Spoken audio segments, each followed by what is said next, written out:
On the live stream. The perfect Here we go. strangers intro going, ready to roll. Ready to go.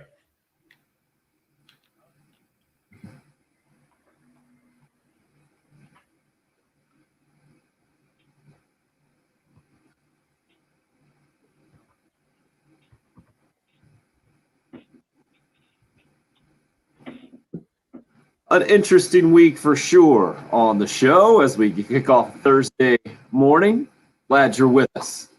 Glad to have Bill, Patrick, and Jen, the whole gang, together this morning. And I'm trying to go back in my memory. I don't remember when I went to the University of South Carolina, Bill. I don't even know if I knew who the university president was.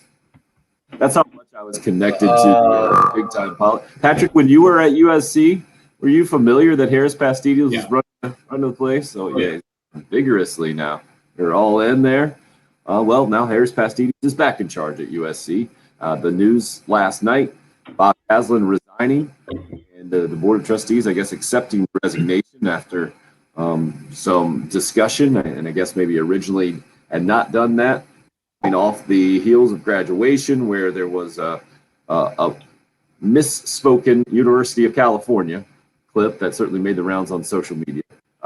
That's all I kind of knew of the weekend, and I talked about it maybe on Monday, I guess, when you guys were still doing Heath's show, and I said, well, I'm the last person that's going to kind of jump in on somebody misspeaking when I do it professionally day in and day out, and that was before the story became about plagiarism speech, and Haslam said he just forgot to attribute that speech. But now the word is that trust has been lost, and when trust is lost, that's the reason why he resigned from his position as university president. What do you make of the news there, Bill? Patrick and I touched a little bit about it on Monday. Now, neither of us. I think Clemson fans kept up. One in particular, Clemson fan who likes to take sin, kept up with it far. He has no life, so he kept up with it far closer than we did, because Patrick and I touched on it Monday, and we were both like, "How do you even do this, right, Patrick?" We didn't understand, because University of South Carolina and University of California are slightly different. You know, there's a tad bit of a difference there, even if you were to accidentally say it's not the University of Carolina. Well, then as the news really became to roll out, and it turned out that he plagiarized it, and it was basically the whole speech. And I was kind of laughing. I forget whether it was with y'all or, with somebody else. And it was kind of one of those funny things where I guess an intern printed it off for him maybe, and then had maybe a big date that night or that afternoon, was just like, hit Control P and got it printed out, and it was like, oh, here you go, Mr. President. There's your speech, all proofread and ready to go for you. And he took off for his big date at a restaurant. Because even if you do that, don't you like give it a little bit of a proofread just to make sure at the end it doesn't say University or California University or University of California, whatever he said. So at least, I don't want to say I understood it, but at least it made more sense than just being up there and accidentally saying the completely wrong, school. But at the same time, man, Patrick and I kind of touched on it, Tim. You look at what President Haslam had done, opening his mouth about the Will Muschamp situation 2 years ago following the 4-8 season, and kind of talking to other schools about a buyout. You know that in some way, shape, or form, I'm not sure to what extent or how it was, but he was involved in the Frank Martin situation a couple weeks ago, or maybe now we're at the point where it was a couple months ago. But trying to decide what to do with him, it just had been a very tumultuous tenure for him, and so maybe a healing process for both he and for the university to move in different directions. So I think I mentioned yesterday on this program, they didn't necessarily, the Board of Trustees didn't necessarily turn down his resignation, as a lot of people tried to report. It was that he just didn't walk into a room full of 12 or 13 Board of Trustees, slap down a resignation. They go, whoa, buddy, can't take that. it's not exactly how it works. You can tender your resignation, and then some things have to happen. So to see the news pop out, we'll see where things go now and what it means for the university as a whole. I'm guessing it'll, have a trickle down effect at some point later on into athletics. But at this point, it's now all about healing and moving on and just trying to find a good fit. Well, that last part is the part that we will focus on. What effect does it have, if any, right now on the athletic side of things at South Carolina? And it's an interesting spot, right? Because Bob Caslen was integral, I think, in Will Muschamp's.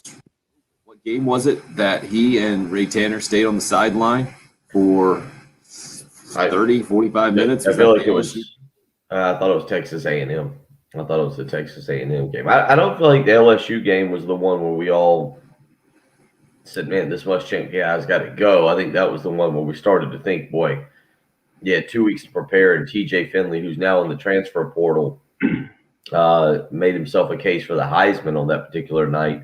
But I think it was the Texas A&M game where they stood down there. Because I remember, I think I remember the picture being at Williams-Brice Stadium, and where they stood down there in a game that was just an absolute embarrassment. I mean, it's one of the 2 or 3 worst games I've ever sat through at Williams-Brice Stadium. There's a Florida game that comes to mind. There's another Texas A&M game. Another Texas. Yeah, good call. Yeah. So, yeah. So, Patrick, what do you think from your perspective? What kind of impact does this have on athletics moving forward? Or is this kind of a wait and see? It just depends on who gets hired and what kind of impact they have. Because this is in my lifetime anyway, the most public and the most highly influential, I feel like, that a South Carolina president wanted to be involved in athletics, with Bob Caslen having come from West Point and Army, and was very proud about how he helped turn that program around from a football standpoint, been a football guy, and been kind of pretty aggressive from that standpoint, or at least pretty vocal that sports and helping to turn around programs and win championships, and the ice cream Sunday social for anybody who beats Clemson and the whole thing. It was there was no secret who the president was, and that he wanted certainly some influence and had influence in the athletics department. Yeah, I don't know enough about about just the whole situation. I mean, it's hard. You can't compare it to like smaller schools. I know that you're not going to like hire a president who isn't supportive of athletics here. I mean, they make too much money, but like I know that there's in the upstate who recently canceled their baseball and lacrosse programs, and I know that I personally know alumni who harbor resentment towards that president, thinking that they were anti-athletics, and that's the reason their programs no longer exist. Real quick, Patrick, Tim, the president that we had, you and I overlapped a little bit, and I don't remember him being closely associated with sports. Like Andrew, and I can't remember his last name. He wore a bow tie. Yep, I know exactly what you're talking about. I'm the same way with the last name. Like, people are going to start yelling. I'm sure we'll get the live chat going. And then didn't he take over for a president before that got in some serious issues with different kind of things? Let's just put it that way. I think there was a situation. That wasn't Sorensen. Chavo hits us up with. Well done. Thank you there, sir. Yeah, that was the problem. I was thinking of him, bow tie. And then Patrick, the only reason I say this is because Tim, correct me if I'm wrong, I feel like Sorensen was pretty well removed, was obviously part of the university, but I feel like Harris Pastides, who's now back this morning as interim president, and boy, did you guys get on social media last night, the excitement for Pastides? Yeah. It's like the backup quarterback getting put in to start, right? This guy. But people did love him. I was going to say, people loved him when he was here. I mean, I was the last graduating class that he was the president for, or I guess second to last year, because I was mid-year. But everyone, it was kind of bizarre to me coming here and seeing, everyone is, obsessed with the president. I didn't even know who the president at Wagner was. So. Right.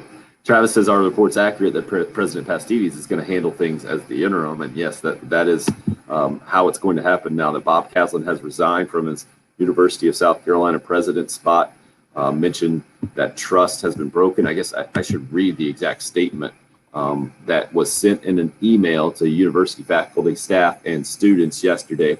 Trust is the most important ingredient of effective leadership, and when it is lost, it is nearly impossible to lead. I believe that's the case right now between the University of South Carolina and its president. Therefore, I've submitted my resignation to the Board of Trustees.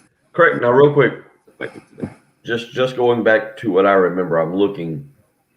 James Holderman was from 1977 to 1990. I think that's the one you're thinking of that may have gotten into some trouble. Yeah, you're right. John Before my Palms. time. John Palms was from 1991 to 2002. I think he was pretty well received, if I remember correctly. Correct. Andrew Sorensen, I don't feel like, I feel like he was kind of in the middle. I don't think he was particularly well received. I don't think he was particularly disliked. Then you went to Harris Pastides, and now obviously When was Pastides first? 2008 to 2019. Is that like? Is there an average time that a president is president of? Yeah, I'd say that's about it. Just a looking decade at or it, so. Holderman was here for 13 years, 1977 to 1990. John Palms was 91 to 2002. Sorensen 2002 to 2008. Pastides 2008 to 2019. So roughly, that average is about 10. yeah. So there's your just list going back to 77. Because Tim, what you just said, I know there was a lot of resentment with James Holderman over athletics, in particular Jim Carlin, and with Frank McGuire. So now the question is, how do things change, if at all? And what impact will we get now that there has been a change on decisions that have been made moving forward? Because when you have a head football coach that's new, in Shane Beamer, and there is football news, by the way, one of just the 4 commitments to the Carolina football class has now reopened his commitment in Anthony Rose, a defensive back, 4-star guy down in Florida. And we'll get more details on that as we roll on this morning. But I mentioned that in conjunction with the hiring of Shane Beamer. And the way that I understand it was that Bob Caslen would have preferred not to hire Shane Beamer and would have preferred to go with someone with a military background. And I assume he would have preferred to hire Jeff Monken at Army, who helped turn that program around. And that's not how it ended up going down. I'll be interested to see, guys. You know, this is the thing about sports and the 21st century.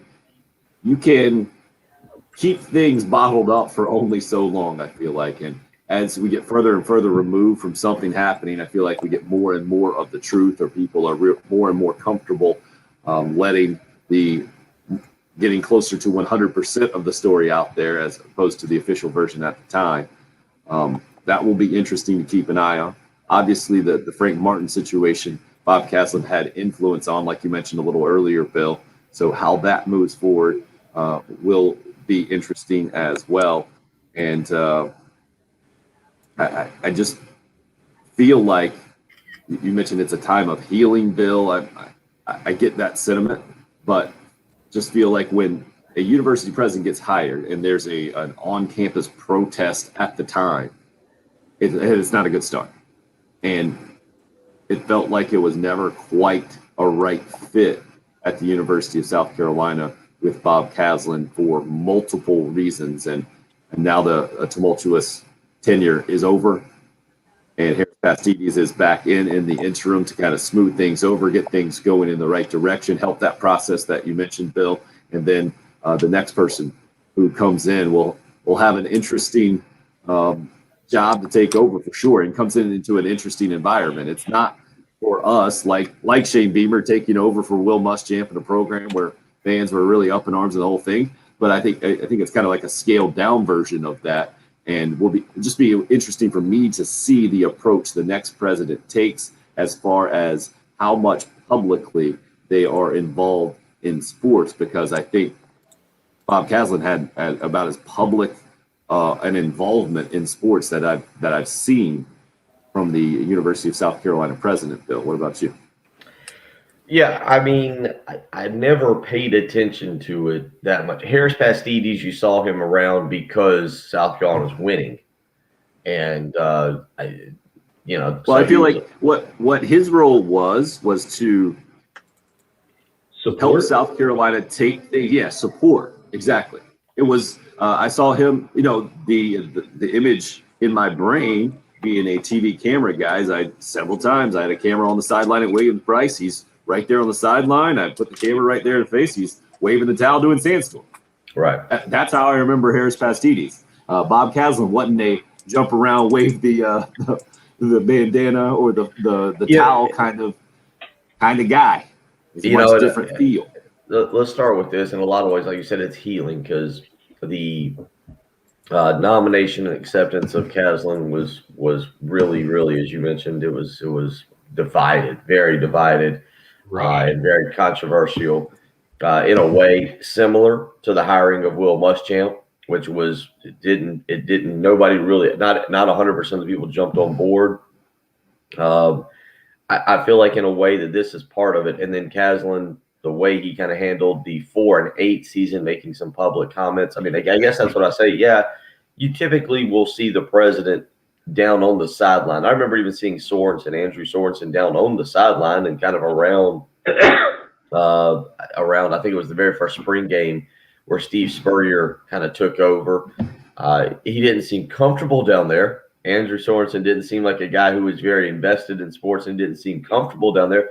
Whereas Harris Pastides seemed more like a guy who was into the sports scene a little bit. And I think General Caslin had a background. He has a background in playing football, had a sports background, maybe kind of saw himself more as an athletic director than a president, a guy who wanted to be a little bit involved.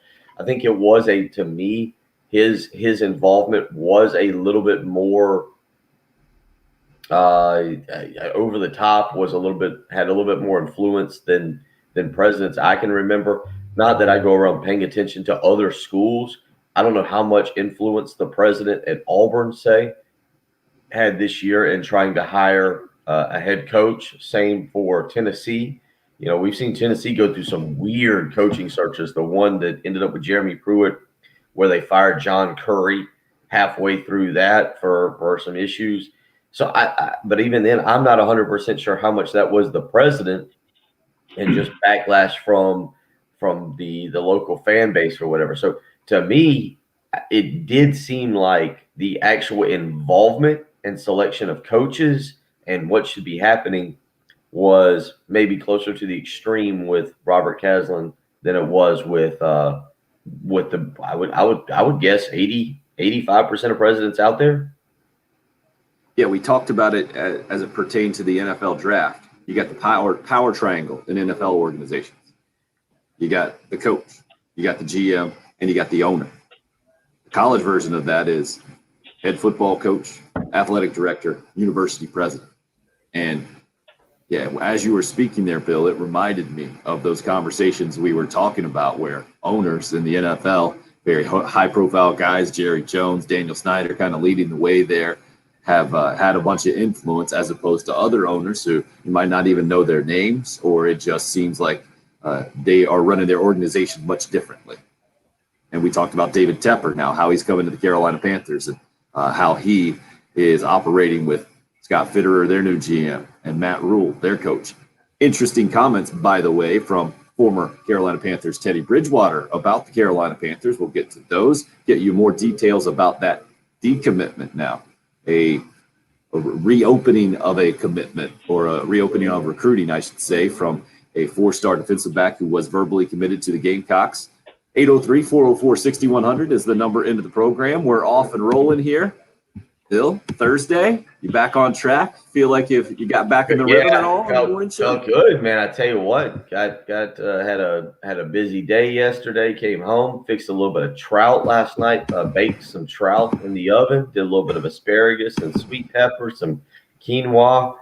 Was in bed really early. I did watch. Although Patrick, I don't want to say I was confused by it. It's just there was a level of excitement to watch the NFL schedule release, but then also kind of, as you pointed out, knowing who the teams are already playing. Yeah. I don't know. It was an odd thing to watch. I watched. And it was getting leaked all day. I didn't watch it. I don't even know what the coverage consisted of. I just waited till 8 o'clock and went to the Washington Twitter page and screenshotted the schedule. I didn't care. It was Lewis Riddick, I assume Schefter. Adam Schefter, and is it Steve Levy? He does Monday night, the three guys, and then there was a fourth, and I forget. And I kind of had it on, and I was watching. But as I was watching, they would go through each division. So I watched them go through the NFC South, and like the one comment that stood out to me was they were talking about the Panthers. The Panthers play 17 games this year. 13 of them are at 1 o'clock this year, and they were talking about the NFL has pretty much no faith that the Panthers are primetime type material. I think they have one Thursday night game. I want to say at the Texans is what it was. I don't remember it off the head, and I don't have it in front of me. But yeah, I watched a little bit of it and then called it a night.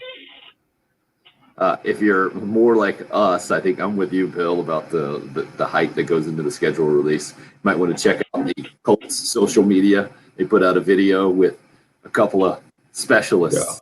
Yeah. I don't think there was that much hype, honestly. I didn't see that much hype. The Twitter pages do it. The college pages do the same thing. I mean, every college. Right. They do, but yesterday the NFL ones were very intricate. Like, for example, I did not watch it because it looked a little long, but Peyton Manning did the schedule release on Twitter for the Broncos. And then I did click on for about 2 minutes the Panthers having like a board meeting. I don't know if you saw. Did you see the Panthers where it looked like they were having a board meeting and they were getting ideas from other people around the table? So like the first one that I watched, it was like, all right, we play the Jets week 1. How do we promote that? And they went with Darn Coin for Sam Darnold, and it had like clips of Jim Cramer and CNBC and just talking about how I think it was called Darn Coin. Darn Coin is going to the moon. And then the second one was, all right, how do we promote playing? I forget who they played. The Saints. And it was like, let's get a celebrity TikToker to introduce the Saints. And they had somebody standing on Bank of America field doing the flying shrimp challenge or the shrimp challenge where you got to catch shrimp in your mouth. And at that point, I was like, there's 9 minutes of this? Nope, not watching this. I think I just felt myself creep over the precipice to old guy as you were just describing that. I was like, yeah, they're not even going after me, man. Demographic at all. They're going for the kids. They started doing the shrimp challenge or whatever, and I went, nope. I hit that little button where you can see how long the video is, and it was like 9 minutes. Right. So I went, no, we'll just sit here and watch this. That's good. That's all I need. Well, our goal will be for you not to push that button this morning. We'll see how well we can achieve our goal. 803-404-6100. Up and rolling on Facebook, YouTube, live on Twitter as well, at 1075 The Game, the station handle there. 803-404-6100. If you would like to join, you can call or text. It's the early game on 1075 The Game.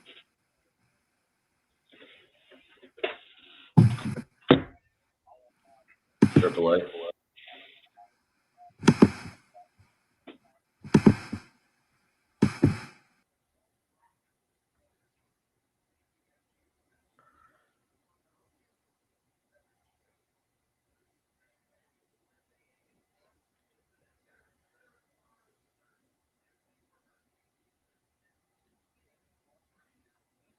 Oh, last night. Oh, don't tell me you don't love living in the Midlands where one day we can have 84-degree weather, and then yesterday it was like low 50s, and last night it got down into the 40s. Had to go back to the heat last night. I mean, that's the great thing about living here, right? Like, you basically have zero clue, almost zero clue what the weather is going to be like. You can look at those weather reports all you want, but it really doesn't matter.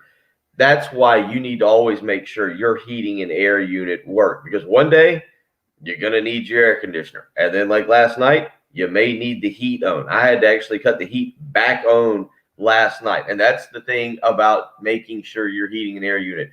In Columbia, South Carolina, we know that the high 90s, the no humidity, they 100% humidity, it's all coming, and that air conditioner better work. And then you never know when you're going to get that weird cold snap again. That's why you need to get AAA heating and air out to your house today. Clearly, after yesterday, get them out today. Let them do an inspection. Make sure your heating and air unit are working properly, because you never know what you're going to need. We assume we're going to need the air conditioner kicking for the next 4 or 5 months. But honestly, after yesterday, you just have zero clue.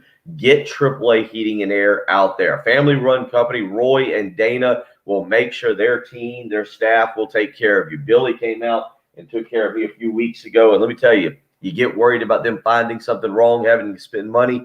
Don't worry. AAA Heating and Air have got you taken care of. They'll give you a $1,500 savings just to take away your old unit. Then now you got to get a new unit. They'll offer you 0% financing and no money down. Look, I'm big on family-run companies, especially the ones right here in the Mills. Want to help them out, want to be a part of their business, want them to take care of me like I'm family. Roy and Dana Finley over at AAA Heating and Air do exactly that. They worry about you, the customer, first, not that stuff that's in your back pocket, not that money. They worry about making sure you and your family are comfortable. If you don't believe me, give them a call and find out for yourself. You'll be very impressed how they treat you, how they talk to you, the interaction, making sure you're happy with your purchase or whatever they did. 803-677-1500. Again, that's 803-677-1500. Their work is their word. They want you to walk away from their service talking about how well they did and how much you trust them. That's what happened with me. That's why I'm proud to be associated with AAA Heating and Air. And again, on a night like last night when the temperatures dip into the low 40s and I need that heating unit working, I'm thrilled that AAA Heating and Air came out and helped me. And I know in a few weeks when we get back into the high 90s with all that humidity, I'll be thrilled as well. You should. Give them a phone call, 803-677-1500. That's AAA Heating and Air. Give them a phone call today and tell them Bill Gunner sent you.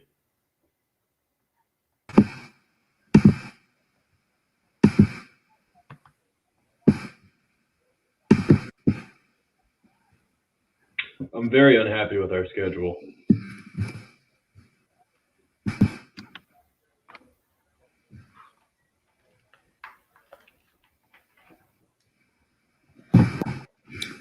The Washington football team schedule you're talking about? Yeah. Why are you very unhappy, sir? The dates just don't really work for me. Hey, you can't make a road trip? Well, there was a couple that I was with, like the main ones I was looking for was when do we play in Vegas? Because my brother turns 21 this year. So if it was week 14 or later, then I would probably have a decent chance of convincing my family to fly us all out.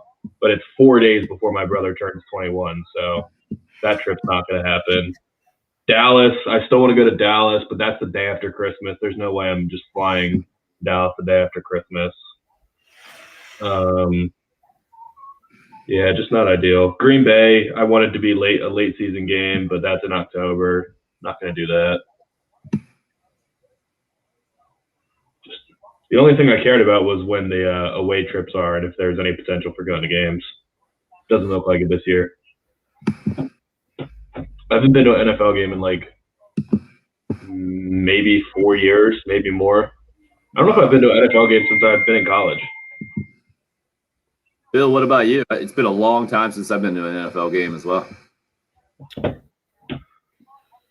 I have been to no NFL games ever. Wow. I just with going to so many college games over the last 25 years or something. I mean, even going back to when I was with my, it was just me, dad, my sister, and we'd go to a South Carolina game on Saturday. We just never, and I never got into being a huge Panthers fan. And then we just never went to Atlanta for a Falcons game. I've never been to an NFL game.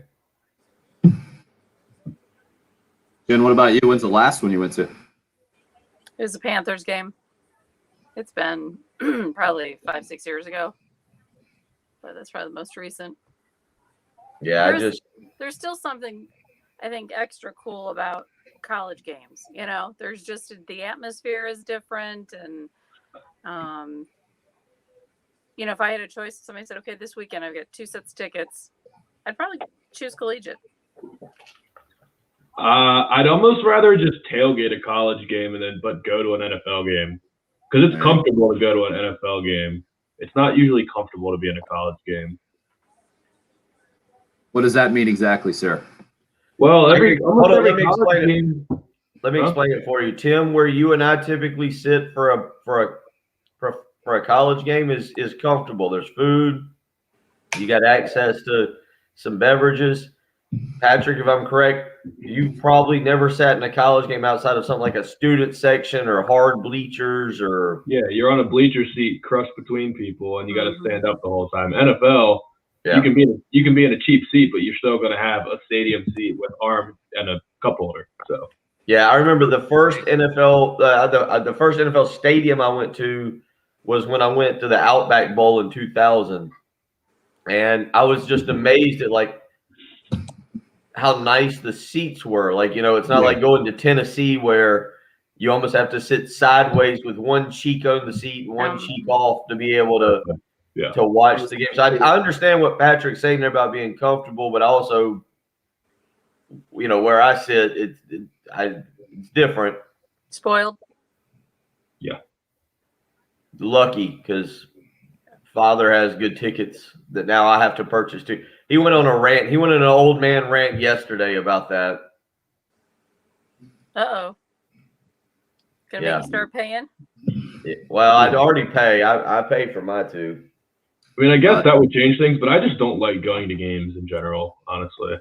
Really? Not really. I'd much rather be on my couch with multiple TVs. I Bill, wonder. seriously, See, does I this irk you? wonder, and I'm not picking on you. If that's the new generation's mindset, that's what they're battling. It's not the new generation because I didn't grow up going to games because my dad hates going to games. He'd rather be on the couch. There you go. I went to more football games in the last 5 years since I got to South Carolina than the whole rest of my life combined, easily.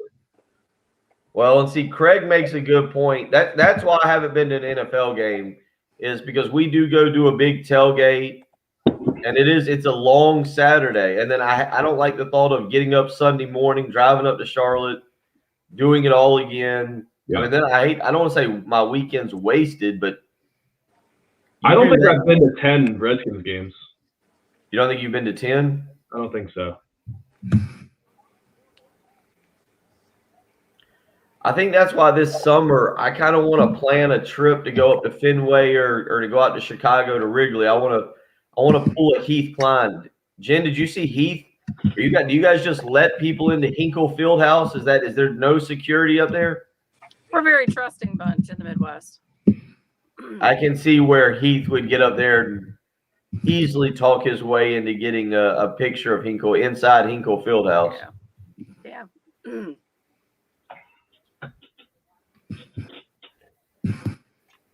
All right, guys, are up. Headlining news of the morning: Bob Caslen no longer the University of South Carolina president as of today. Resigned last night, citing lost trust. And once the leadership loses trust, then he can no longer lead. And that's coming from the graduation stuff over the weekend. I don't know how to better put it than that when you say the University of California instead of the University of South Carolina. That's one thing. Good, how are you doing? Are accused of plagiarizing a speech, and you certainly take it word for word and say you forgot about attribution. You add that with the tumultuous start, the Will Muschamp mishandling, the whole week. and to me, that's Really? the Bob Caslen tenure.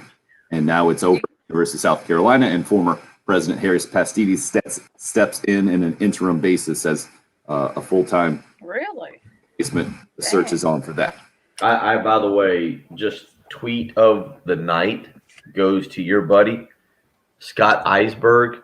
Yeah, I saw that. Did you see his tweet last Don't night? encourage Scotty. What was Did Scotty you see about the replacement? The replacement. No. Let's see. I cannot. It was just how long until Bob Caslen is added to the Georgia staff as an analyst. Oh no, I didn't see that one. That was a good one. That was the one I was talking about.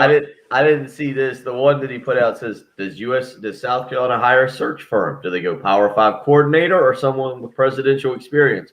Which side of the ball are they looking for? Science and math type guy or English and social studies background? Actually, we do, but No, Scotty's a character. I'm not saying. For sure. I didn't see the one about batting to Georgia. It might not have been him then, but I saw. I No, thought it was him. him. It was definitely him. Yeah. Scotty's in that headspace for sure. Yeah. My buddy Scott Eisberg down at the WCIV in Charleston Television. The other that certainly bears some discussion for us this morning, especially because it's just a 4-man class to this point, and it makes sense why the numbers are as low as they are for Beamer having come in new and then not being allowed to bring people in until coming up in 2 weeks from today? Close. I think it's 2 weeks from Monday, maybe June 1st is the date where things can reopen and camps are going to get going, and things are going to change drastically from a college football recruiting standpoint. That's why I think the timing of this thing is really interesting in that it was a 4-star defensive back, Anthony Rose. I think I'm reading on Gamecock Central where he was the first verbal commitment to Shane Beamer's class. I guess had the relationship with Torian Gray, the defensive backs coach down in the state of Florida. And now he announced yesterday he's reopening his commitment and is no longer just a verbal commit to Carolina. Bill, you're the resident recruiting nerd. What do you make of this situation? I'm going and looking. Here we go. This is from J.C. Sherbert, thebigspur.com yesterday. He put out this note, and this is interesting. And I think it tells you maybe how football commitments are how football recruits are handling what is coming, which is the June 1st open period where you can actually get out and visit. J.C. Sherbert yesterday put out this statistic, and then I want to hear you guys just thought on it, and if you think it means anything. He says nationally, there have only been 27 football commitments compared to 130 commitments during the first 10 days of May 2020. So last year at this time, obviously COVID was going on to have the visits and everything. Normally in years past, you could have kids on your campus here during the 1st of May. But last year, COVID rules prevented that. So you were doing more of the Zoom meetings. You were having the Zoom, the virtual interactions. Last year at this time, there was 130 commitments that occurred from May 1st to May 11th. All right, May 1st to May 11th. This year, there have been 27 national football commitments. So we're not just talking SEC. We're not just talking SEC, ACC. We're talking across the board. It just kind of tells me the kids are really waiting things out. And you go, okay, how does that translate to Anthony Rose? I think because of really not having a full year for kids to, especially a kid from Highlandale, whatever school he's about to go to now, I'm not sure, but from Highlandale, Florida, way down in Florida, who's probably, I don't know if he's ever been to South Carolina. I kind of understood it. I kind of didn't understand the commitment outside of the relationship with Torian Gray. Well, that was a school with like 3 kids in the secondary that were all full-time recruits. It is, and he's already transferring. That was the other news that came out yesterday, is that he's going to it'll be his 4th high school in 4 years. I'm not trying to run down the kid. I liked, and he was at a camp over the weekend or maybe 2 weekends ago, and people put out some tweets about him and how good he was looking at the camp. I'm not trying to soften the blow on this and say, don't worry about it. We'll see what happens. I think he told Hale McGranahan last night that he's still, South Carolina's still in the mix, but he wants to check out other options and see what else is out there, which, again, kind of not a surprise there. But, yeah, he's going to transfer to his 4th high school. He's going to this season – he played his junior season at Carroll City High School in Opelika. He will be now transferring to Hallandale next year. So where all the prospects are, and which was the kind of ridiculous part of that story was that so many guys are getting recruited. So backfield in high school. In 2019, he played at Inlet Grove, and as a freshman, he played at Everglades. So he went from just in high school, Everglades to Inlet Grove to Carroll City High School to Hallandale. Again, I think the kid's a good football player. I think you'd like to have him on your team. I'm not trying to sell this as, South Carolina's fine. This is, nothing to worry about. I am also being a person who's covered recruiting for a long time and says, When a kid goes to 4 different high schools in 4 different years, a red flag pops up instantly. But I want to go back to that stat. Just, Tim, I know you don't follow recruiting quite as closely. Patrick, you get into it. 130 commitments in the first 10 days of May last year.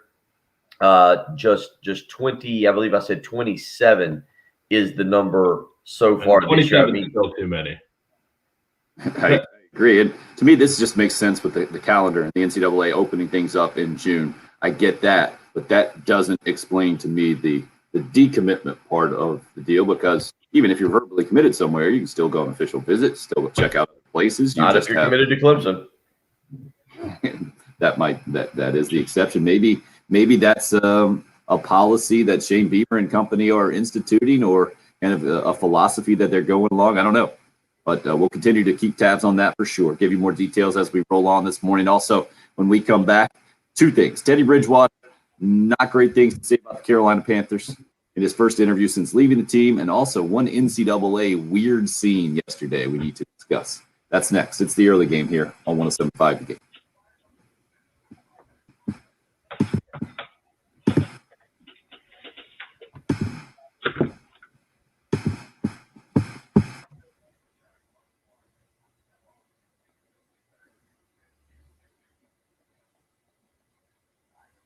Oh, yeah. Waking up rested, refreshed, ready to do a sports talk radio show. That's pretty important. I mean, I need to sound somewhat coherent. I know a lot of you generally think that's not necessarily true, but I do wake up rested, refreshed, and ready to go each and every day, even if, well, some of my hot takes are just a tad off. Okay, you can wake up rested, refreshed, and maybe you can have better hot takes. You can always get in touch with us. Maybe you'll sound more coherent at your office, but it all starts with a great night of sleep. Getting a great night of sleep is vital to your everyday health.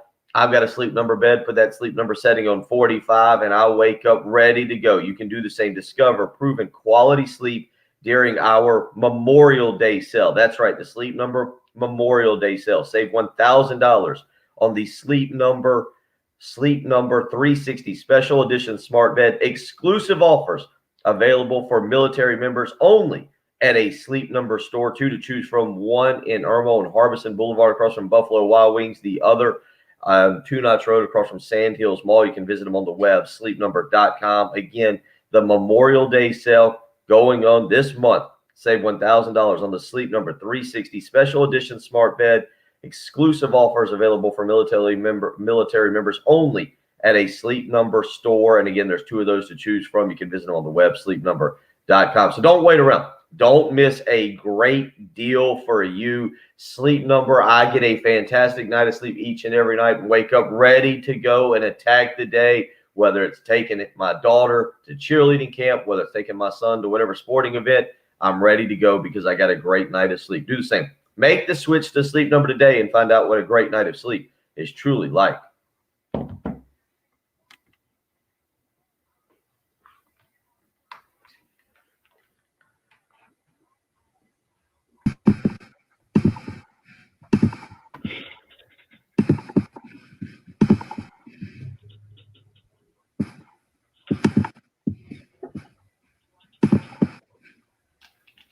So you guys seen this LSU golf thing?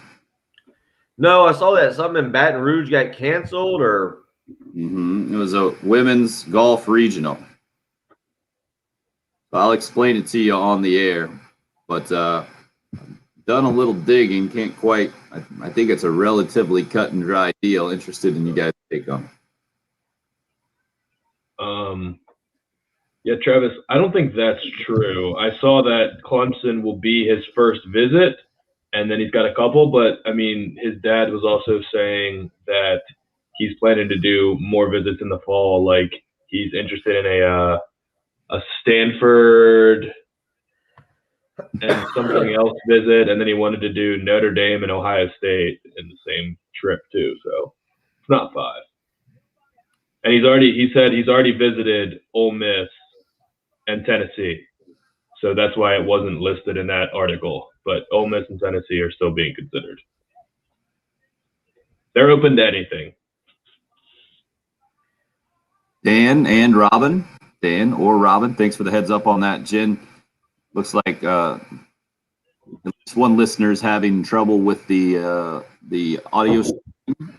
You just push that button, make sure it's going from program one. We are having some technical difficulties. I believe our technical folks are making an adjustment or an upgrade, and that's why the audio stream has been a little wonky lately, but it's supposed to be fixed here soon. All right. I just clicked that, so hopefully that'll help. Thank you. Appreciate the heads up, guys. There were also 2 5-star basketball commits yesterday. One kid's going to, I think the number 3 player in the country is going to Milwaukee, Wisconsin. Number 4, Milwaukee. Patrick Baldwin. Yeah, I saw that. It took me a minute to figure out what was going on there. Yeah. What is going on there? I mean, I guess his dad's coach. His dad's the head coach there. He wants to play. I mean, I guess I knew that Wisconsin Milwaukee, or I assumed that there would be a Wisconsin Milwaukee, but I don't know that I've ever heard of it. Yeah, South Carolina's played them 2 or 3 times. I think that was like the first game of the Frank Martin era, I believe, was against them. So Do they have any sort of history? I don't know. I don't even remember them being on a bracket.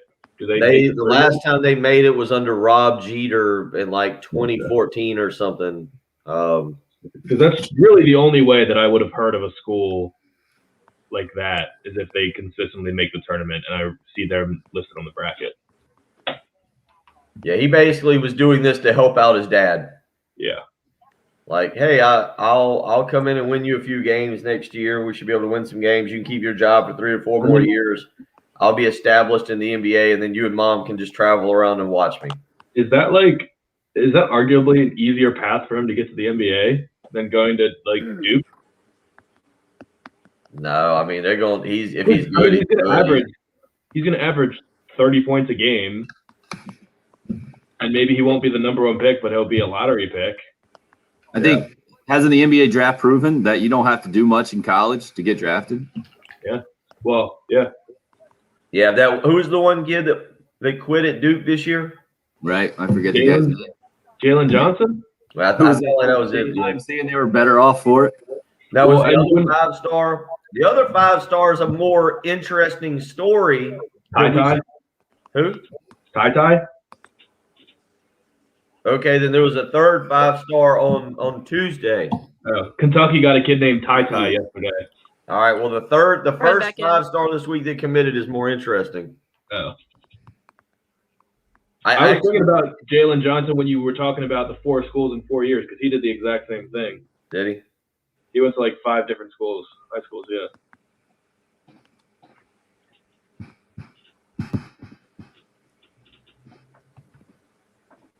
Guys are up. Joe Brady's going to have to change the way he practices. We didn't practice 2-minute drills. We didn't practice red zone. Basically, the gist of Teddy Bridgewater's first interview that's coming on a podcast with Patrick Peterson, Bryant McFadden, a couple of NFL players, maybe a little bit more honest talk, player to player. Now these things get out, and then we get to read about them. What do you guys make of Teddy Bridgewater's take about how the Carolina Panthers were practicing? And numbers, by the way, reflect that they didn't very much because I think Teddy Bridgewater rated around 25 or 26th in the league in both of those categories, both the 2-minute drill and red zone. Patrick, you're more the NFL guy. What do you make of that? Yeah. Well, I mean, I would find it hard to believe that they just didn't practice those because situational. I mean, that's usually what you hear from players is like, yeah, on Thursday we do red area and we do 2-minute stuff, or like it's a whole day of the week. But I mean, when Joe Brady was at LSU, they didn't probably do much red zone work because they scored from 50 yards out on every single possession, so it didn't really matter. Joe Burrow's just hucking the ball deep every play. So maybe he just doesn't think it's important. Well, here's my question, because I saw this and my first thought was, how much is Joe Brady in charge of the practice plan? Like, I get if it's the 11 versus air portion of it, but I really don't know what you're taking away from that. Like, isn't this a Matt Rule thing? Am I wrong on this? Do you guys? Yeah. No, I think you're right. It's a combo. And Rule says he's good with how they practice. They got to schedule the whole deal. But one of the things they do different than some other teams is they don't practice on Fridays and then they have a full practice on Saturday, as opposed to most people taking the day off, day of practicing on Friday. And according to Bridgewater, you walk through the red zone stuff and only have 15 live reps. An issue for him at quarterback. Will be interesting to see if that changes at all now with the new regime, Sam Darnold taking over. And what about this, guys? What if you were an NCAA golfer, you're at the regional, you've been waiting on some poor weather, the official comes down and says, hey, playable, the course today, but not at a championship level. Sorry, guys, we're not playing it. Top 6 teams move on. That's what happened with LSU and the NCAA women's regional, which, by the way, the Gamecocks and their women's golf team headed to the Nationals in the NCAA. We'll continue to discuss hour 2 coming up. It's like,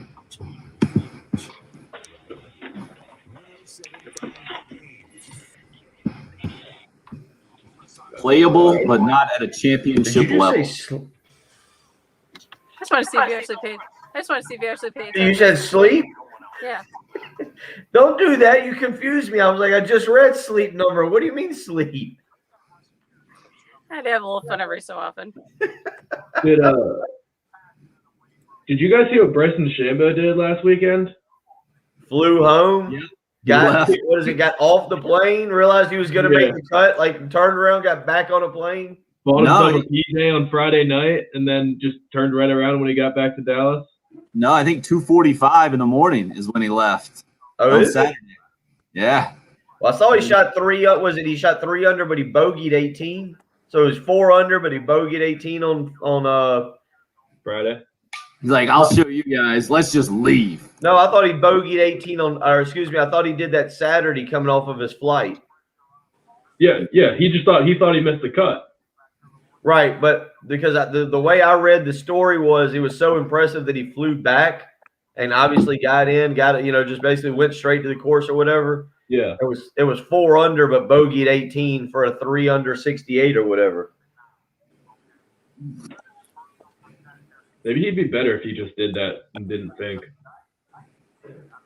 No, we don't have to get into it on air, but LSU got a 5-star center recruit on Tuesday. Yeah, I saw that. And everybody was like, really? You're just going to let Will Wade? Will Wade literally could just go out there and do whatever at this point, and we're just not going to do anything, are we? Everybody in their starting lineup last year was a 4 or 5-star recruit.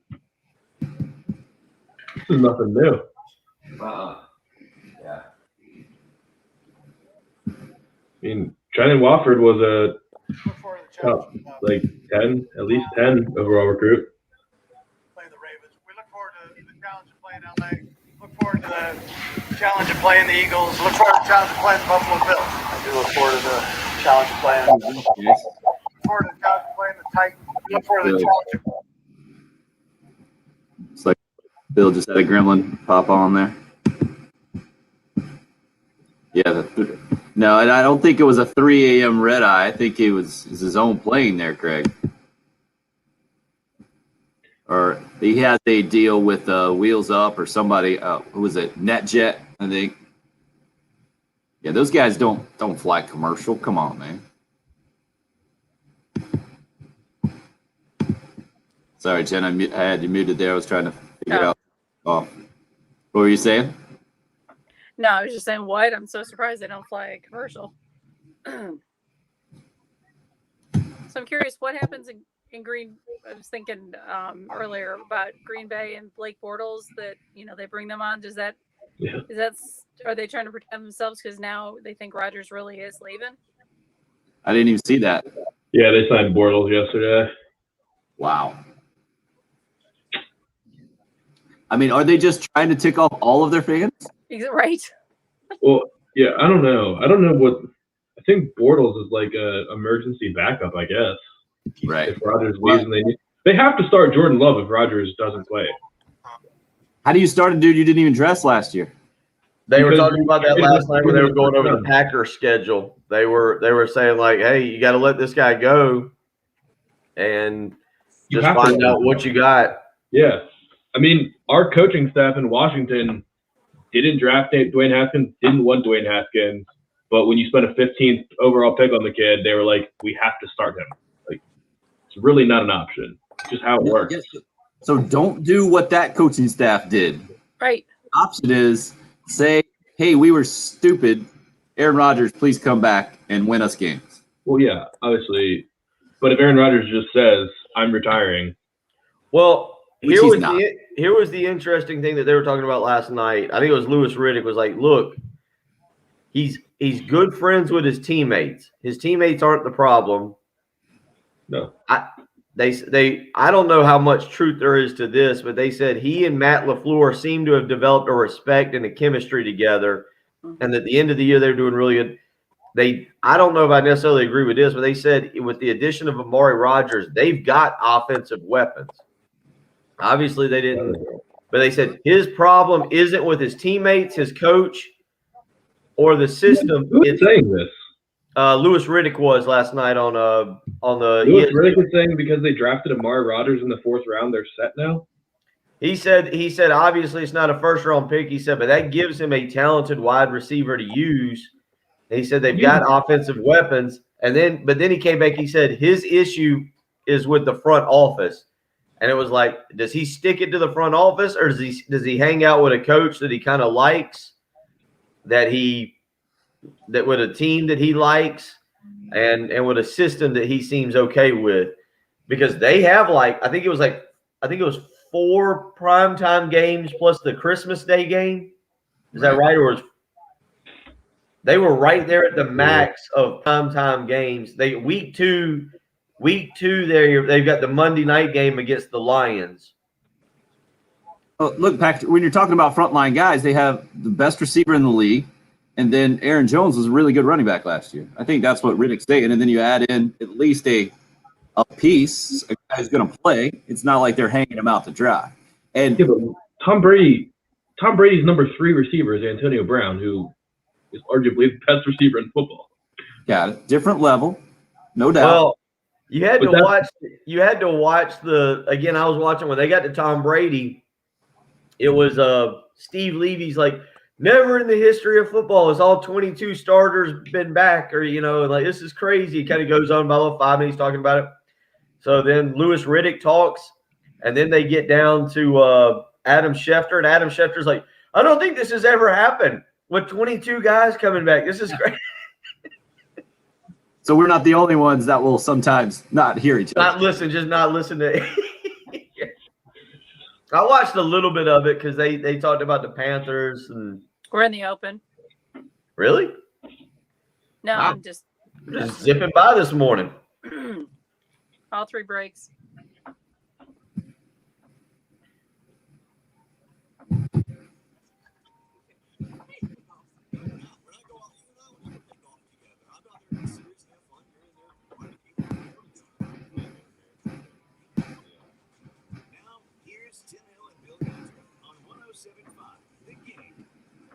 You're up. Speaking of golf, it was not easy for the number 1 ranked Gamecock women's golf team, but after an extra hole, they do punch their ticket to the NCAA championships through the Louisville regional yesterday. And mentioned, have you guys ever heard this? Like, to me, this is a great example. It's not just the message, but it's also how you convey it. That there's a video going around on social media today. Golf official at the Baton Rouge Regional, the NCAA Women's Championships, walks down the stairs with like people behind him. It's the delivery of this thing that kills me. It reminds me of something, a scene like out of Coming to America or something. Like the officials emerge from the clubhouse.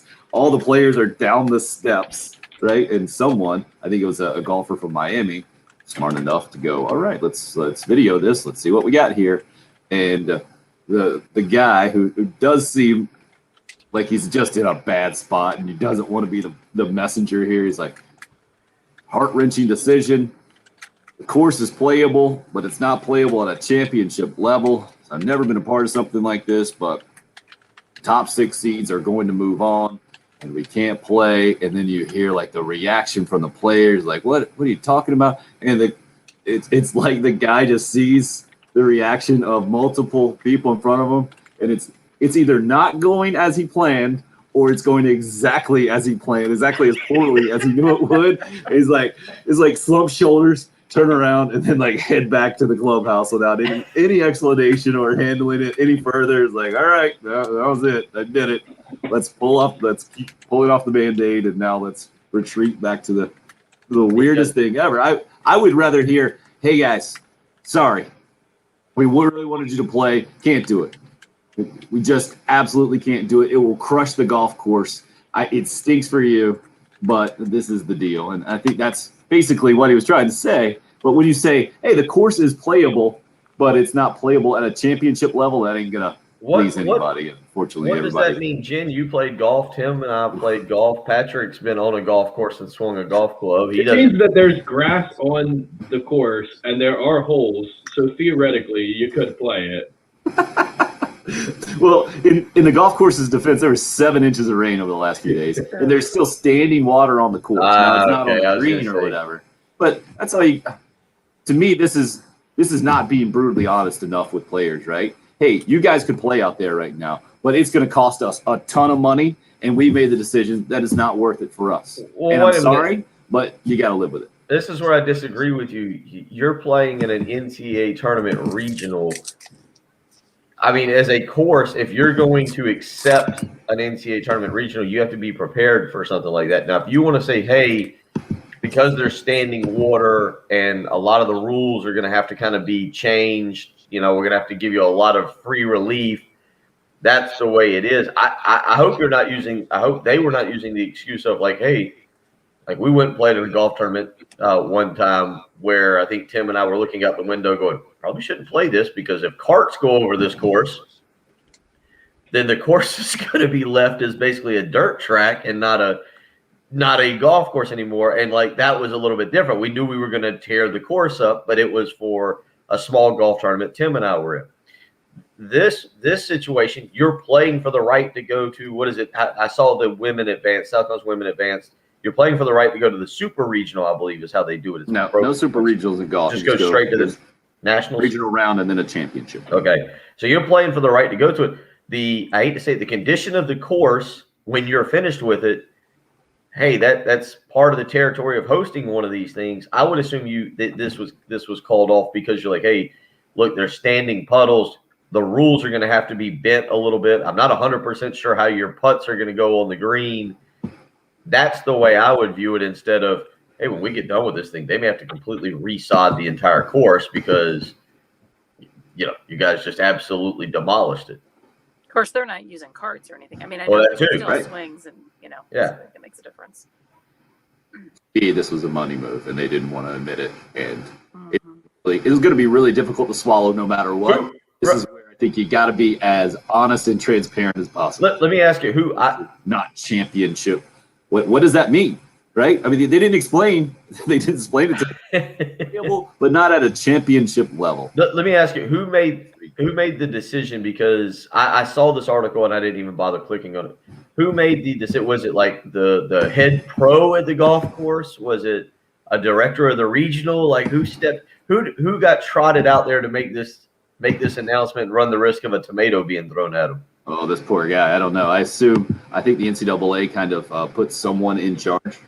It's usually an official from another school, right? It might be the LSU official or an associate AD somewhere, and then they have to be the one. They take obviously input from several different people.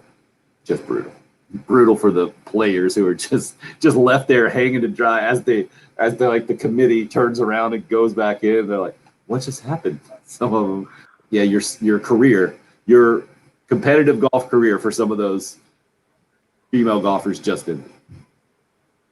It's pretty brutal pill to swallow. So that's making the rounds this morning. So I have 2 takes on that. Like, it obviously stinks, but now is everything just going to be a viral video where you can complain? I mean, this is not the first time an NCAA regional has been rained out. Right, this has happened before, and now just because of the video of the guy coming down and the reaction of it, we know about it and can talk about it and discuss. So there is that part of my brain being like, I get it, sorry, but this is life. sometimes it rains a lot, and in golf you can't play on the course, and it stinks for those who don't get the chance to do it. And so the top 6 seeds, that's how they do it in women's golf or in golf in general. Top 6 seeds, top 6 teams were set to move on. I think there were 17 that made it. And so they just said the top 6 teams that came in, you're the one who advance on. So it obviously stinks for the rest of them. But I mean, that sometimes life stinks. So there's a part of me that says, yep, this is a lesson and you got to move on. And I don't want to hear too much complaining about it because there's 7 inches of rain on the golf course. Obviously, it's not something they wanted to do. And then on the other side, it's the delivery of the message probably could have been a little bit better. And maybe you want to check that process in the future as opposed to walking down. Like there was no PA system, nothing. It was just like, hey guys, here's the deal. That's the one thing too. You never want to have to yell and say, this is gut wrenching. It's hard to express the tone of gut wrenching. Can you see my gut? It's wrenching right now. I really feel bad for you. This stinks. Why are you yelling at me then? Well, I just want to make sure everybody hears it. It was an odd situation for sure. I think it's an odd situation going on at the University of South Carolina. It has been certainly a big time topic of conversation here in the last few days since what happened at graduation over the weekend. And now there is some conclusion that Bob Caslen, the university president, has resigned effective today. Put out the email to faculty, staff, students last night talking about trust being broken. Once that happens, then a leader can't lead. And this comes off the heels of what happened over the weekend, dropping the University of California in the commencement exercises. And I did see that social media video, and I feel like the reaction was very similar to him saying that. On the video I was watching, they were like, what? As the same video of the NCAA regional announcement that we were talking about from the golf standpoint. But having just known that coming in on Monday and seeing some complaints about it, my original statement was, hey man, we misspeak on this show all the time. I get it. I'm the last person that's going to raise my hand and say, how could you screw up a word or a phrase? Or that to me doesn't seem like as big a deal as people are making it. And then it became a much different issue, knowing that plagiarism was involved, or you take a speech that has been said nearly word for word and you don't attribute it to someone. Caslen said he forgot to mention to the attribution there. That doesn't fly, man. And then No. if that was a one-time thing, if this was a Harris Pastides, the previous school president deal, and he had done that one time, and then you say, oh man, I feel bad for the guy. I completely understand where he's coming from. Mistakes happen. We'll give him a pass here. You move forward. This is not the first time there's been an issue with University of South Carolina president in Bob Caslen's tenure. And Bill, we talked about it a little earlier. I don't remember the president being discussed on sports talk radio nearly as much. Harris Pastides, I think, was only discussed as being supportive and helping South Carolina get facilities upgrades and get whatever coach they might need, or cheering on the coach and the program and the whole thing. And maybe that's why he's wildly popular and back as an interim basis. You mentioned you went through the history of Carolina presidents. Andrew Sorensen before Harris Pastides. It was John Palms while I was in school. Before that, it was James Holderman. Was that the name, Bill? It goes Holderman, Palms, Sorensen, Pastides, and then Caslen. Right. It was Holderman who got in some serious issues and had an ugly kind of exit from the school, I think, with legal issues and the whole thing. So it hasn't exactly been smooth sailing for university presidents. I don't mean to say that through the decades here, but the last couple, I think, with Sorensen and Pastides have been pretty popular from the sports standpoint. Caslen certainly had a sports background, being a football guy, and played as large a role, the largest role that I've seen from the University of South Carolina standpoint in sports. And now the question, I think, for our discussion is, all right, how does this affect the University of South Carolina athletics department, a couple of high-profile coaches moving forward? What do you think, Bill? Well, I think that this is just the beginning of what may be a slight changing for South Carolina within the within the president, maybe even the board of trustees, and then we'll see what the trickle down effect is to athletics. Patrick and I kind of hinted on this at Monday, and you bring up the point that Patrick and I kind of got to. What is the role of the president within athletics? Patrick and I we touched on it just Monday, coming off of everything that had transpired over the weekend, but it wasn't really a sports story. It's kind of a school story. Certainly, we touched on it because of that manner. But I don't know. What do you do with this kind of story? Yeah, it's an embarrassment. I mean, that's what it is. But it's not like, it's not like going 2-8 in football where we yell at Will Muschamp and we yell to be fired. So we just mentioned it. So you look at it. I don't know. Harris Pastides is beloved because during his time, I don't know how much he had to do with it. It was easy for him to cheer on the sports, right? Football was beating Clemson 5 straight times. They were winning, 10 games, 11 games. Steve Spurrier was your head coach. Ray Tanner's taking the baseball team to Omaha every year and then winning national championships. Basketball was what it was. But, the bottom line is that wasn't the case when basically we've discussed that from the time I got here. Everything just went downhill. We've narrowed it down almost strictly to you. I do agree. Although I did bring all of you a Final Four. You're welcome. But I did vault the football program back into mediocrity.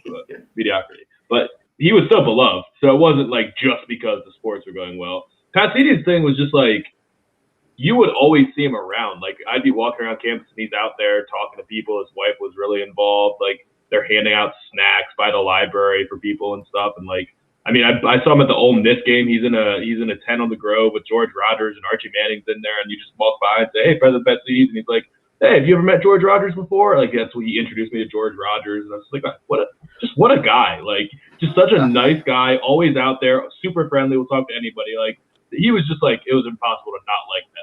Well, let me just. Kaplan just wanted to work out with the students. That's I was going to say, but you say that we went 2 years ago to Texas A&M when I went to my father and I went to Texas A&M, and they had a tailgate where you could go and meet President Kaslan.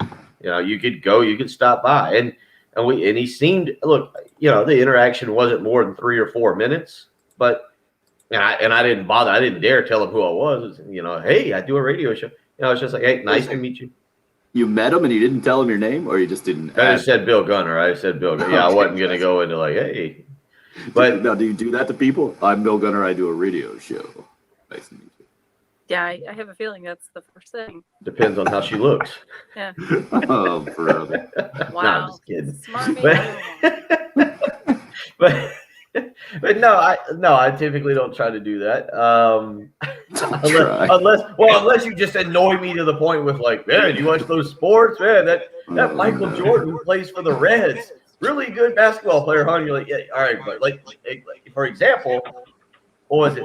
Well, when was the live stream? Was that 2 weeks ago? 2 weeks ago today? Conversation that you put up with. That I about strangled 2 people next to me and finally had to be like, look, guys. I have a tad bit of knowledge on this one. They're not trading Trevor Lawrence for a running back and a kicker. That's not a good idea. Here's how I know this. Reminds me of Dumb and Dumber. I'm a limo driver. Yeah. You flash the card at him. No, I think Kaslan tried to do stuff. It was the public, almost you'd say the public speaking. It just is what really, really got it. You go back. I go back to. No, but it's not public speaking. Going to Florence, the Florence Morning News or whatever it was, the newspaper, and saying that, yeah, we've looked into Florida State. Yeah. Okay. Well, that whole deal with Will Muschamp, and don't forget, you mentioned that Harris Pastides was cheering on and things were going well. Well, he was the school president when Steve Spurrier quit in the middle of the year, right? Right. Don't remember his role in that because he was smart enough to stay out of it. I think. He let other people do their jobs. To me, that's what this comes down to, your leadership style. And if you're going to put yourself out there, and to me, this is like a Jerry Jones situation in the NFL, then you got to be willing to take the heat. Yeah. You got to be willing to make the tough decisions for sure. But you also got to make sure you're all buttoned up You gotta Well, make sure that let- you're let me not say- making let me also just add this. And look, big mistakes. it took 5.5 years to get through college with a history degree. All right, so I think Thought it was 7. No, I'm going somewhere with putting myself down. Okay. I think I'll my hear. record speaks for itself when we say that I didn't plagiarize anything to get out of college. Like, it was my own work, and that was the reason it took so long, and that's the reason why at the end of the day I was like, hey man, this history department, what do you got? What's the GPA level to get out of this? 2.25? I'll take it. I'm out. All right, good. I really don't know the levels of, like, I know plagiarism is bad. But when you talk about doing it in the manner that he did at a commencement speech, like, Jen, you're kind of rolling your eyes, like that's got to be up there with like a massive no. I mean, I guess if he would have cited the person who's are we having this conversation? Right. It was weird though, because I saw articles that were like, the two things he did was saying California, and then he kind of, like, I guess, mocked the Reverend or whoever it was, like, made some comment, like, I think he said something like, I don't know who you were talking to there, but thanks for your comments or something like that, and people were unhappy with that. And then I saw the email the next day that was like, sorry for plagiarizing, and I was so confused. I was like, wait, there are articles written that mention two things, and then you apologize for a third thing that wasn't even mentioned. So I was confused trying to follow the whole thing. Well, I just got introduced to the term plagiarism engines or something like that. I guess you can put in a section of you can put in a bunch of words, run them through plagiarize. Every professor tells you that now. Yeah. They just take every article or every paper that you write and just plug it right in. Just Well, that's how you know. before they even start grading it. Yeah. The latest example of officially being old. Again, news, if you're just waking up and haven't heard, Bob Kaplan out as University of South Carolina president. Officially, as of today, the news came out in an email to staff, faculty, and students last night. We'll continue to discuss the impact on athletics specifically, and then certainly a couple of other issues, including a decommitment from the Gamecock football program this morning. 803-404-6100. If you would like to join, you can call or text that number, 404-6100. Up and rolling on the live video stream, Facebook, YouTube Live, on Twitter as well. That video stream sponsored by Buford Lending. It's the early game here on 107.5 The Game. The home of the Gamecocks and new head football coach.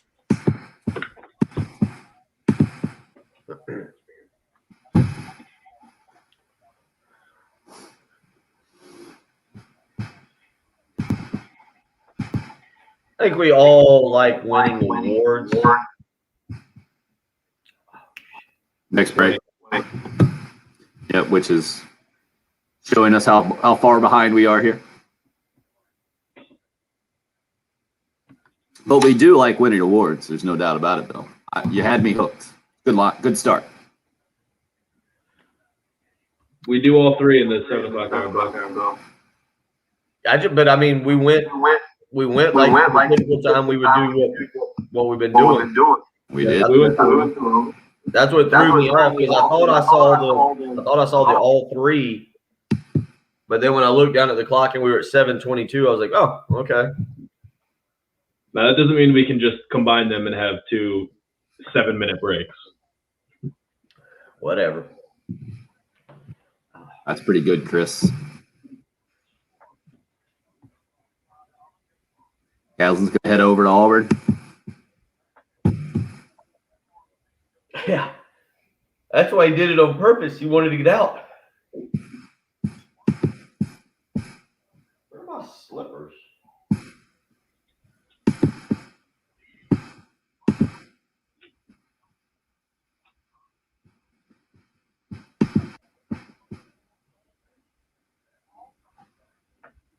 That's going to be the new policy on the screen. Like musical chairs, if you get up, then you get booted down to the right corner.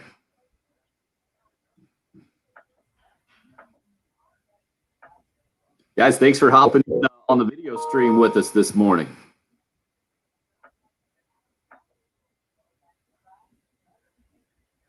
Drivers can save hundreds. And this puts the power back where it belongs, in your hands.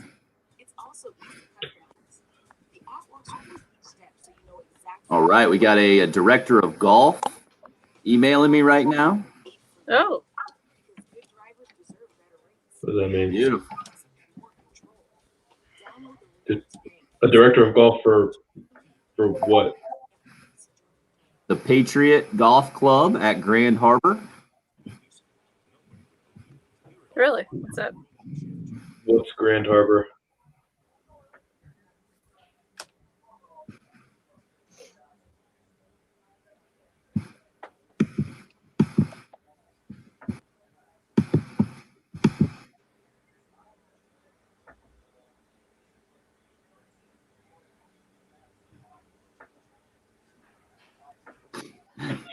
Yes, text in on the text line. Pretty hilarious.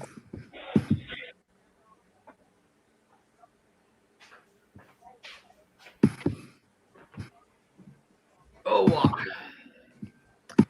Yeah, I think about cruddy weather, and this was only high school. It wasn't collegiate, but I still remember I played, the guys' golf team, but then I would play in girls' tournaments, and we played in one, and literally it was sleeting out. We got to finish. Really? Okay. So talk about, wrapping up club heads and trying to wear mittens to keep your hands warm. That was a mess. Morning, Anthony. So I guess Craig is a director of golf there in '96. That course. Bill just got an email in from Craig Malone, who says he's the director of golf at the Patriot at Grand Harbor. Oh, really? Lake Greenwood. Yep. So he just gave kind of the details of what happens behind the scenes. You just got an email from him? Yeah. That's cool. Tell him if you want to respond or something, give him my email and tell him to contact me. I got, when we were, I think it was Rock's last tournament, and I bid on those golf packages. I've got 2 passes to go up there and play. I'd like to be in touch with him. What'd you say his name was? Craig Malone. Oh, okay. That's who Twig just weighed in. Oh, okay. He's helping us out there. That's weird. You're up.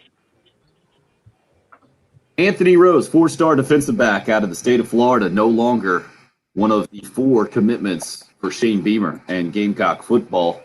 Rose announcing his reopening of recruiting yesterday, says he still might take a visit or will take a visit. Bill, you're the resident recruiting nerd. Can you give us some details about what went down with Rose and his decommitment to Carolina?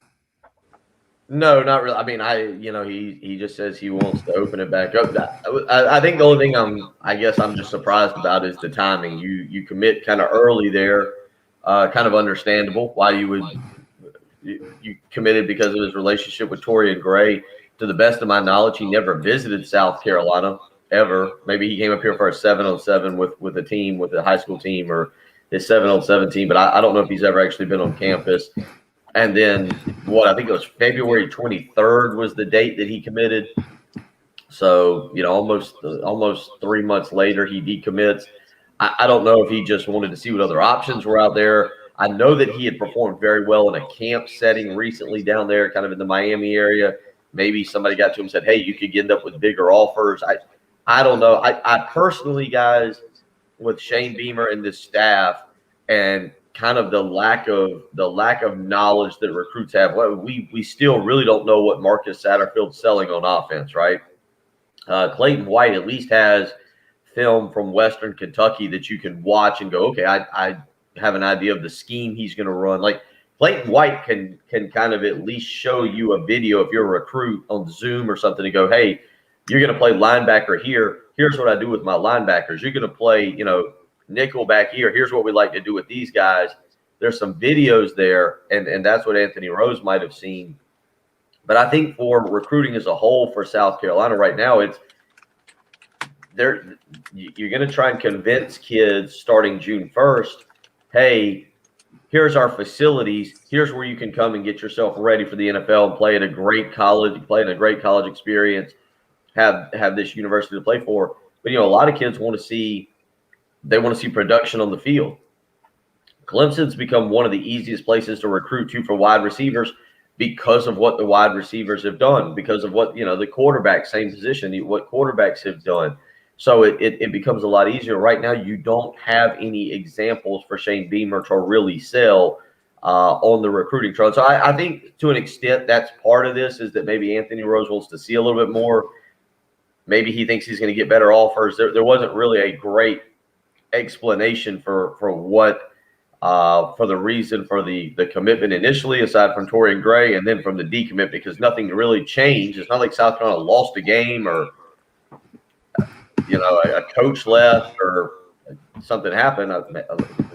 Nothing there that leads me to believe there was a significant change in his mindset from what happened when he committed to what happened when he decommitted.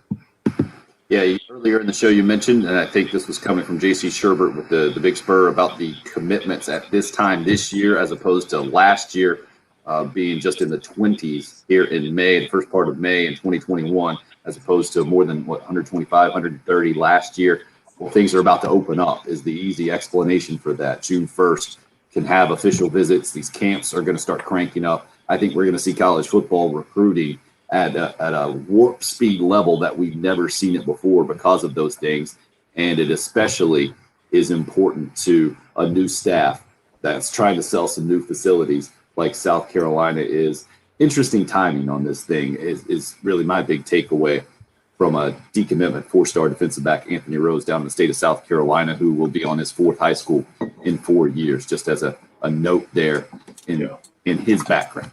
Might just be a fickle kid. I mean, that's just sure, but to me, that's redundant in a lot of ways, right? I think there are the exceptions out there, like a Luke Doty who wanted to come to South Carolina, stayed firm in the commitment, the whole deal.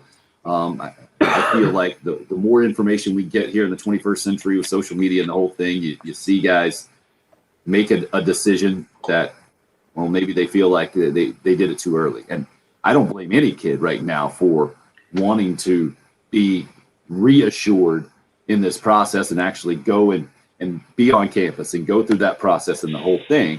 It'll be interesting to see how this ends up for sure. And you're right, Patrick. There are more guys out there who make multiple decisions and decommitments and the whole thing out there in this thing. Because it feels good. You make your commitment, and then you have all these people flooding your replies, telling you how great you're going to be, and then you wait a couple weeks, and the grass is always greener. And that's why I try not to get too hyped up about these recruits early in the process. I'm just kids these days. Kid. That's 25-year-old Patrick Perrette at _Patrick Perrette, where you can follow. I only him committed on once. Twitter. I did transfer, but I only committed once. Kids. I'm at Tim Hill 107.5. Bill is at Will Gunter with 1L. Jen Jensen holding things down, producing in the Herndon Chevrolet Studios in downtown Columbia at Jen Jensen Morse.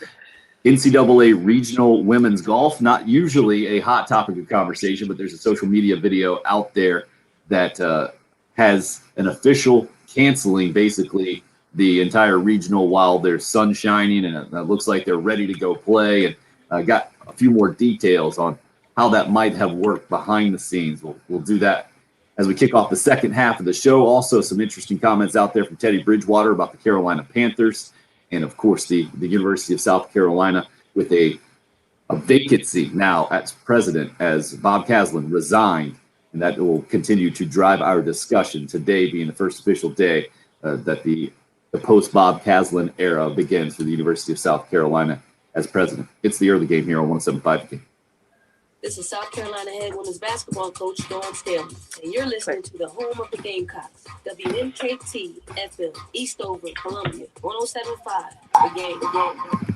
Winning awards can be a lot of fun, enjoyable, but the trophy in the old case there at the house, show it off. I tell you what, in the car industry, there is one that you have to win, especially in the Chevrolet dealership industry, one that you have to win each and every year. It's called the Mark of Excellence Award. And once again, Love Chevrolet right here in Irmo has won it again. The Mark of Excellence Award for 2020. This one isn't just any trophy you put in the case. The Mark of Excellence Award is the highest honor any Chevrolet dealer can receive. It's only given out to a handful of dealerships across the entire country, not the state of South Carolina, the entire country. You need to go visit Love Chevrolet and find out why, whether it's the incredible sales team. I've been around them. They are absolutely fantastic. One of the things Love Chevrolet wants their sales staff members to know is how a car or vehicle will help you with your everyday commute, whether it's having to commute to work, whether it's getting the kids to soccer or cheer practice, whether it's taking those family vacations. That sales staff is going to explain to you exactly why this car, truck, SUV fits your needs. Then, of course, you've got 14 acres of brand new Chevys. Everybody out there right now struggling to find inventory. Not the case at Love Chevrolet. 14 acres of brand new Chevys, and that doesn't even include the fantastic pre-owned lot that I've been telling you about. So you got 14 acres of Chevys. You got an incredible sales staff. You also have got an incredible service and customer care department that will make sure your car is up and running just the way you like it. I-26 and Irmo between Lowe's and Frankie's Fun Park. You can visit them on the web. Also, you go out there, they got great options like buy here, pay here. That's right. All the way up to 0% financing for 72 months. Go by and see Love Chevrolet, the family that's been taking care of you for 60 amazing years and has made them the #1 volume Chevy dealer in South Carolina. I-26 in Harbison between Lowe's and Franklin Fun Park, or on the web, lovechevy.com. Get out to Love Chevrolet and find new roads.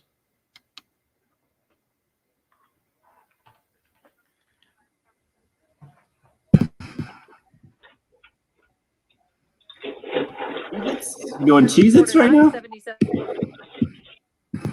Nice work.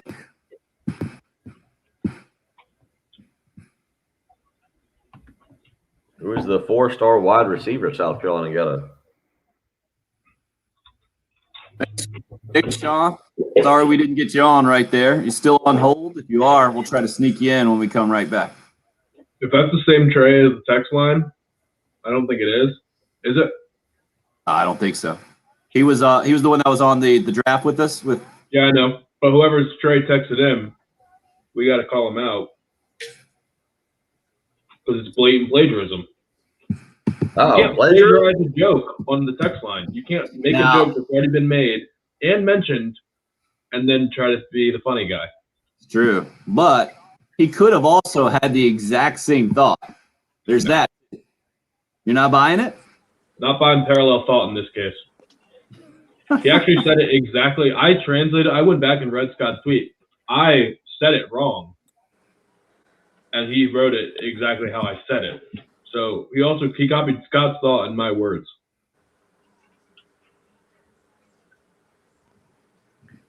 Morning, Hope. Hope we're above 750 on the YouTube subscribers, by the way. Are we now? How about that? It's been a long road. I think now is where we just get the positive momentum and keep it going.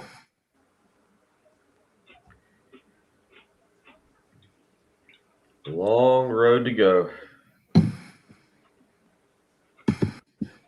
Makes sense. Sounds good, Trey. Sorry we missed him.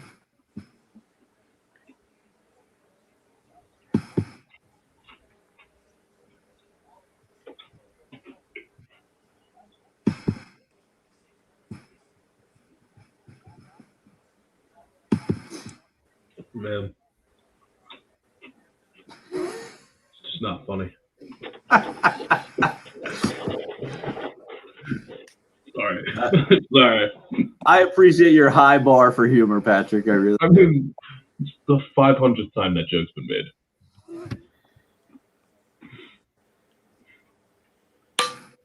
Plagiarism. It's plagiarism. I'll concede parallel thought on that one.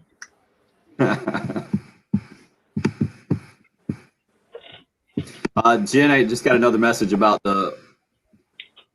the audio stream. We can hit that button again. I don't think it hurts anything. I know it's not your fault. And again, if you're just joining us and you've tried to listen to the audio stream, some issues, we are aware. Apparently, there's a big kind of technical upgrade that we're doing, and that should be fixed soon. That's what we're told. Or it could be, it's now become subscription based. Send me a check send me cash via Venmo, and I'll make sure the button stays pushed. At Jen Jensen Morris on There you go. She just said send her a big check. Didn't say Yeah. if you just send her a big check, it can have 2 pennies on it. But it could, if you just True. Yeah. I did correct myself to get, more 21st century and said Venmo. everybody knows the 21st century, the checks are going to make a comeback. That's why I said Venmo. Dingle nuts. I'm trying to think of. I wrote a check to the cleaning lady.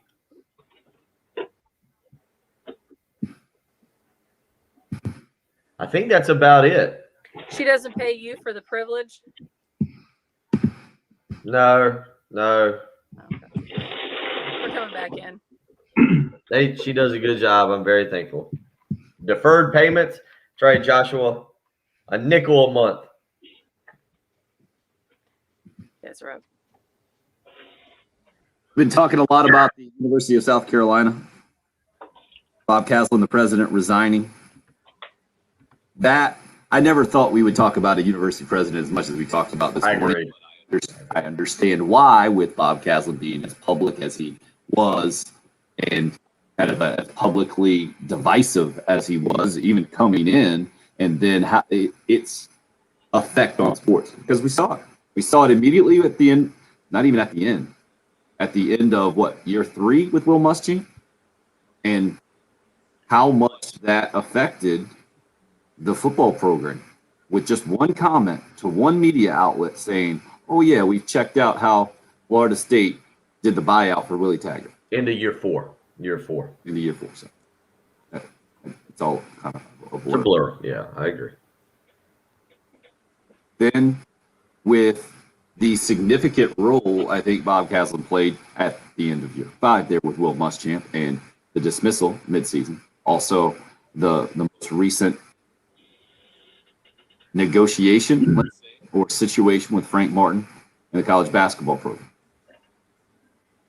Bob Caslen wanted to have a strong hand in athletic decisions and wanted to be known as the guy who had a strong hand. I think wanted to be known as the guy who helped turn things around. And that's what his reputation was coming in, having done that with Army football. So that made sense. It also made sense for previous university presidents that had much more of an academic background. That was one of the, I think, objections to Caslen becoming the university president, didn't have a doctorate, as I understand it. And by the way, this is all kind of way out of my realm. I got my electronic journalism degree at South Carolina in 2000, and about midway through my junior year, I was like, "Hey, man, this college stuff, I'm ready. I'm ready to get into the real world. Let's do something. Let's do something a little different." So believe me, my relationship with high academia is not a very close one. If I am misspeaking here, please correct me, and I'll try to get it straight moving forward. But having gone back, we've gone back through the history of South Carolina in the last, since 1977. I think you said James Holderman took over 77 to 90. After that, it was John Palms while I was in school. And I think you might have gotten him as well as the changeover to Andrew Sorensen. And then it was Harris Pastides, who's now back as the interim president for South Carolina, wildly popular guy. And basically, Bill, to me, he made it look easy. I think that's the ultimate compliment you can give to somebody in a job, and then make it look easy. That seems like an easy job. Seems like a fun job. That's how Harris Pastides made it look to me. Clearly, Bob Caslen it looked like a completely different job when he was there.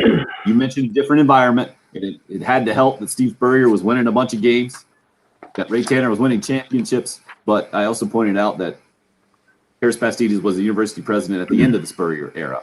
Don't remember him ever having any kind of significant involvement at the end there. Certainly didn't have his reputation marred by it or anything like that. So I mentioned all that, and now because that's all about leadership, right? And that's what this NCAA regional golf things is about to me as well. This poor guy.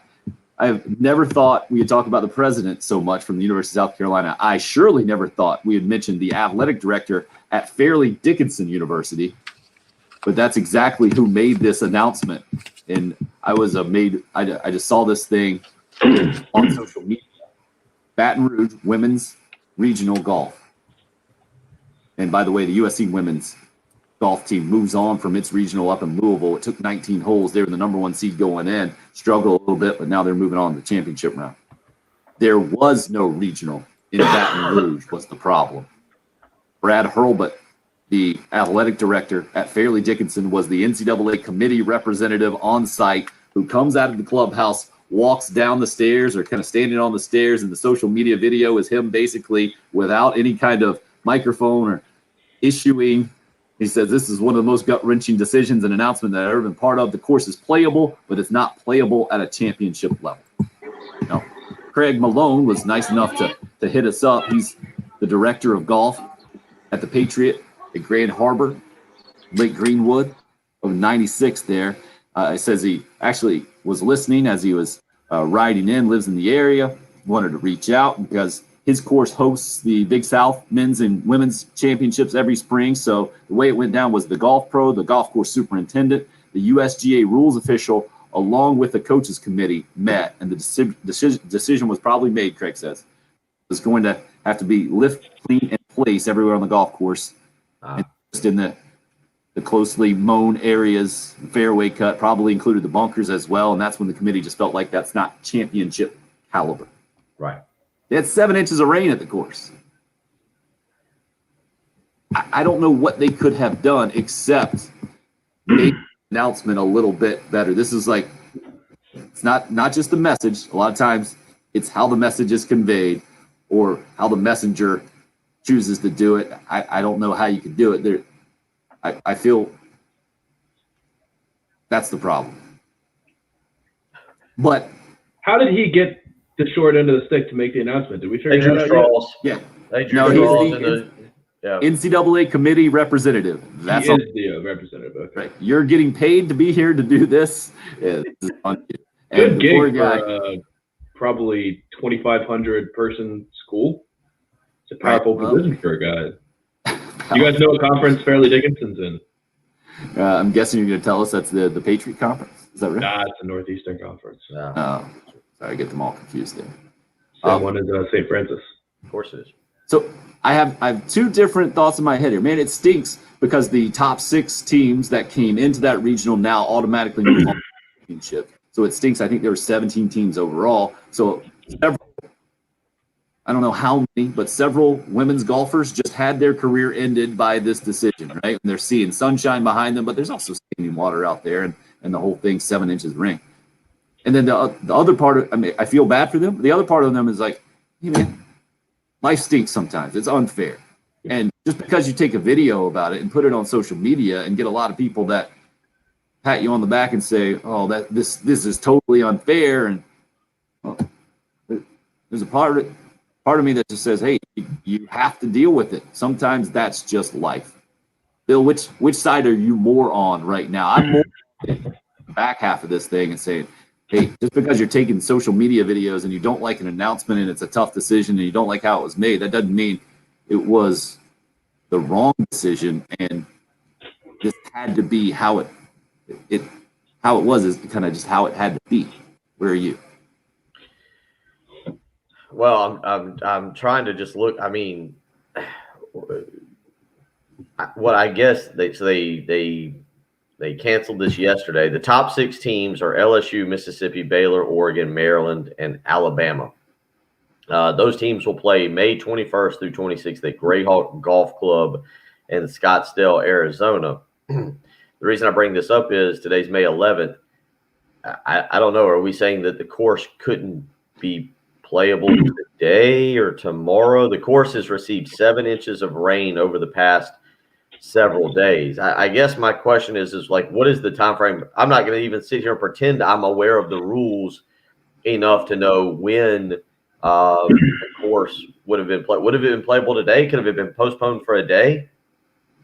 Like it was been there since Saturday, I think, a lot of them. So it's already been pushed back as far as it has. And well, today's. I mean, I'm not trying to be funny on this. I just, okay, you know, I don't think. Correct me if I'm wrong. I don't think school is in right now. I don't think they're missing classes or exams. If you push it back one more day to today, is the course potentially going to be better. Again, there's a lot of questions that I would have as to why it was deemed yesterday was the cutoff day. You know, and I'm guessing they had not played any rounds as of yet. Just the article that I read, it just says it was abruptly canceled Wednesday before the tournament even started. So I hate to ask because I don't follow these things. This is not in my wheelhouse of keeping up with sports. How many rounds are there? Is it 3? Is it 4? Is it 2? Anybody? Not positive. I know the Gamecocks had to go to the 19th hole yesterday to make sure they advance and move on to the championships, but the USC women's golf team doing that. Golf teams down in Baton Rouge didn't get the chance to do that, and the sentiment on social media, the immediate outcry to feel so bad and say it's so unfair and the decision was wrong. To me, that is just a classic 2021 thing that we're at right now, that it's so easy to do. We'll continue to discuss. Got to take a quick break. It's the early game here on 175.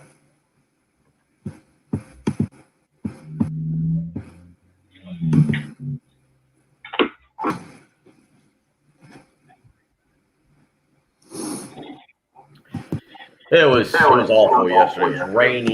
It was like low 50s, might have been high 40s. It was not a day to be outside. But here, I've got good news for you. This weekend, 73, 76.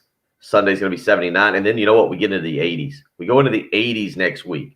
That's right. Next weekend, 85, 84. You're talking great weather next weekend. You know what kind of weather that is? This kind of weather that makes you want to go out, relax out back, and enjoy your own personal pool. Now, the one thing about a personal pool is you probably work hard all week. You go to your job, you take care of your kids. When you get to the weekend, you want to be able to sit out back, maybe grill a little bit, have neighbors over, have your kids and be able to enjoy the pool. But if you have to clean and maintain it, that's more work for you. It's like you don't even get a weekend. Now you're out back. You're having to go to the pool store. You're having to buy the chemicals. You're having to get the pool clean. The kids are looking at you funny. They're ready to jump in. It's a mess. It's a hassle. Use a professional. Use Corley Pool Solutions, somebody who knows what they're doing, who's going to maintain it for you. So when you're ready to use your pool, it's there for you and your family. You can actually enjoy standing in the pool with your significant other, splashing around with the kids. Use a professional. 803-445-8109. Corley Pool Solutions, 20 years in the business. Tracy and his team know exactly what they're doing. They want to make sure that their promise of quality pool service is backed up by their years of experience. And I'm telling you, when you've used them, if you've used them in the past, if you've never used them, you need to find out. They make sure that pool is ready for you and your family. And here's the great thing. You heard me talk a little while ago about family-run companies. When you get Corley Pool Solutions out there, you don't get a team of people. You get Tracy Corley with his team. You get the head guy there helping, making sure, supervising that everything is done properly. That's the kind of care you want for your pool so that when it's time to use it, it's ready to be used. Don't waste all your hard-earned time and money trying to keep up with your pool by yourself. Use flat rate pricing, including all the chemicals with Corley Pool Solutions. 803-445-8109. Give them a phone call today. Get them out there this week. Have that pool ready so that you and your family can use it as soon as possible. 803-445-8109. That's Corley Pool Solutions.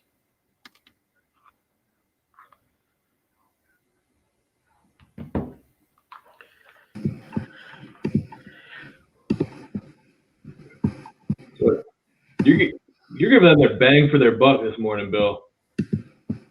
Thank you.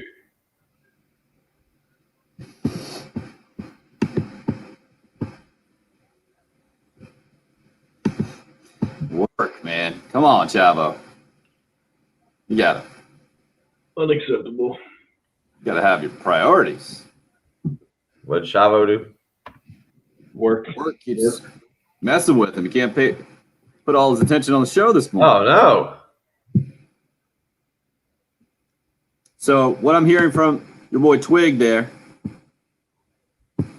sometimes you just cancel these things, man. I understand it stinks, but I think I've had enough with the world is unfair to me mentality, and I'm going to make sure that everybody's on my side on social media. It's such an easy way to be. Right. That's what people have to think about in this day.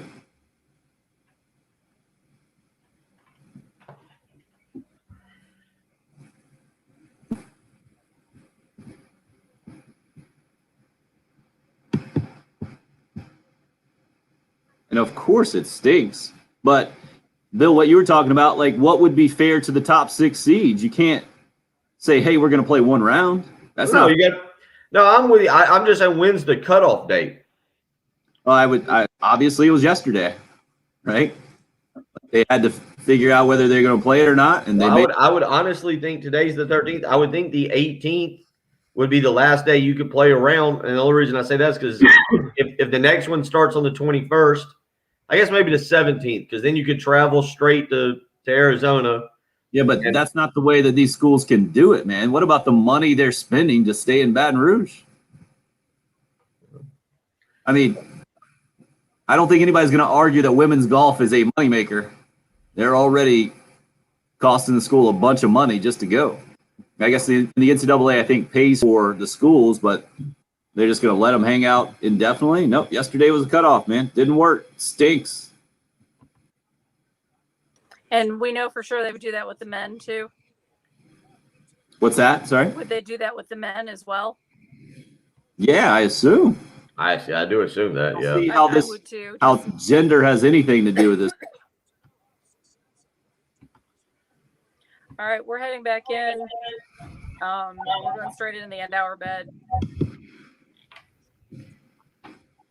How long do you want us to go here, Jen? You know, I'd say 30 seconds, 40 seconds. Yeah. All right, Ezra.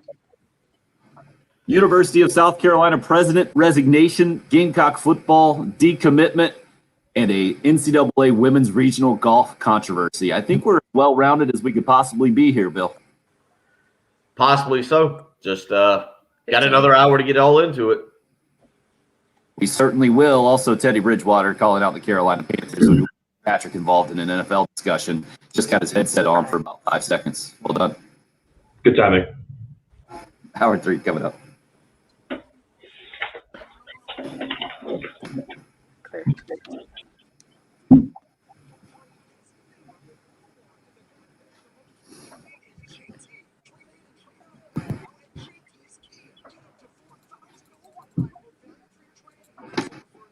Oh, I hear you, Mark. No doubt. But then you also saw the revenue attached to those things. Not saying it's a complete justification, but you understand. There's zero revenue from men's golf too, right? Oh, yeah, sure. It probably loses more money, I would imagine.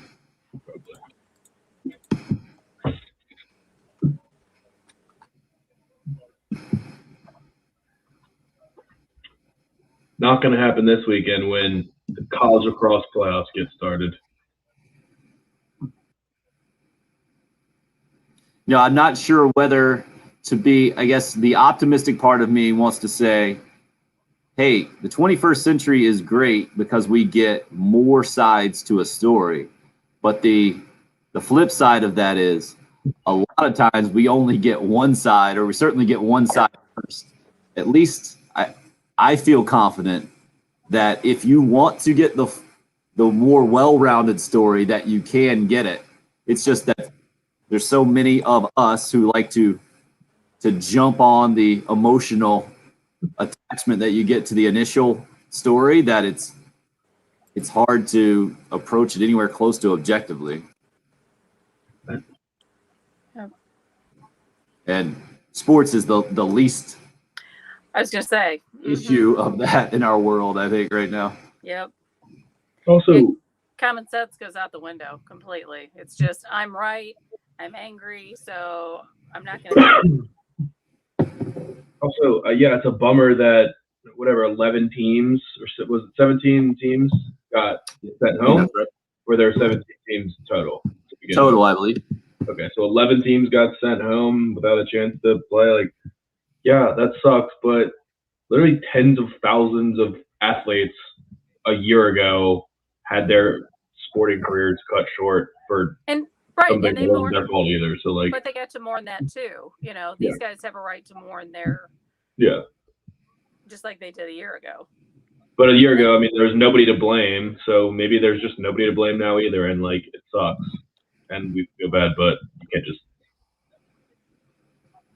See, I would say that this is where the adult situation, like there's at least one assistant coach of a program out there taking social media videos and showing exactly the playing conditions. Yeah. Like, you're not being the adult here. You're not helping. No. I get it that you're ticked off, man.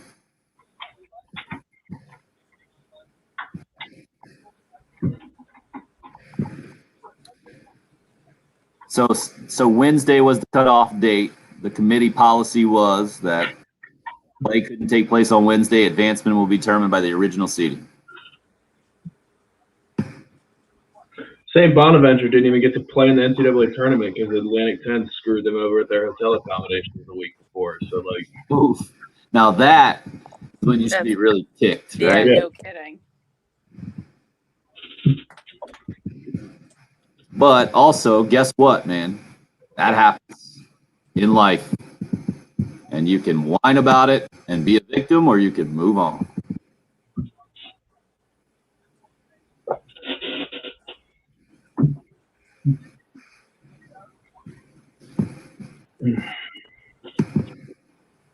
we got noon to 9 lacrosse all weekend this weekend. It's going to be glorious.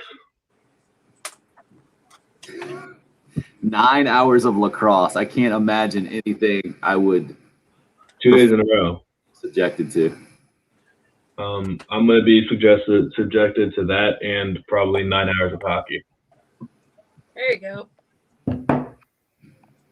Hey, Adam, please don't make us block you, man. How about just don't drop the F-bombs on here? I don't think that's too much to ask.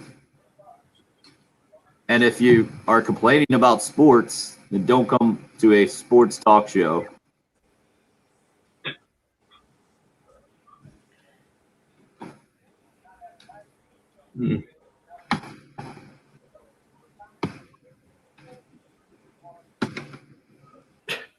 Now he's daring us to block him. What are we doing, Adam? We're not going to get into a fight here. Yeah, just go away.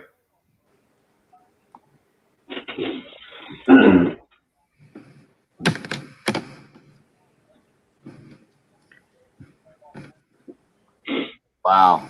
Is that English, Trey? Watching Big Z try to eliminate the bees? Zdeno Chara. And then Play about for the Bruins. World Cup following. Hockey talk? What a moronic comment. Won a Stanley Cup with the Bruins and played there forever. And now he's with Capitals. He's, I think, 43 years old.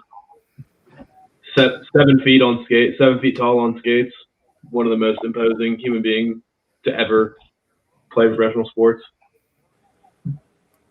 I haven't seen that. Did you guys see that one of the Cowboys? The postman delivered the schedule. Nah. These teams are just overthinking it, aren't they? Some of them. At some point, we got to get to the. Don't we have to get to the point with the NFL? We're like, hey, man, we got it. You guys want to be relevant every single month. We're not taking it.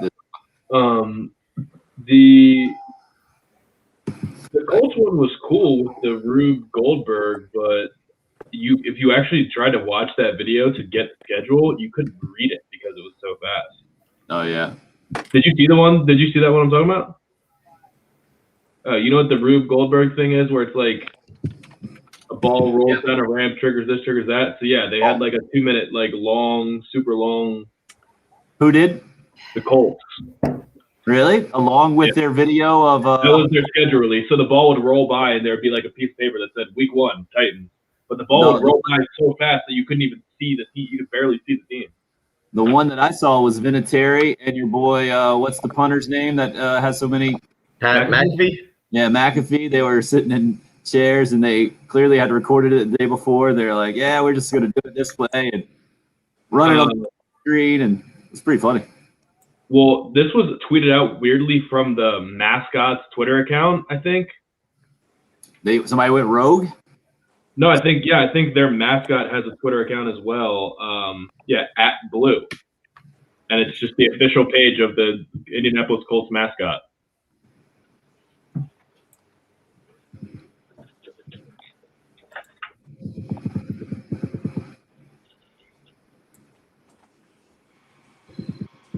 All right, so just 2 breaks this hour, right, Jen?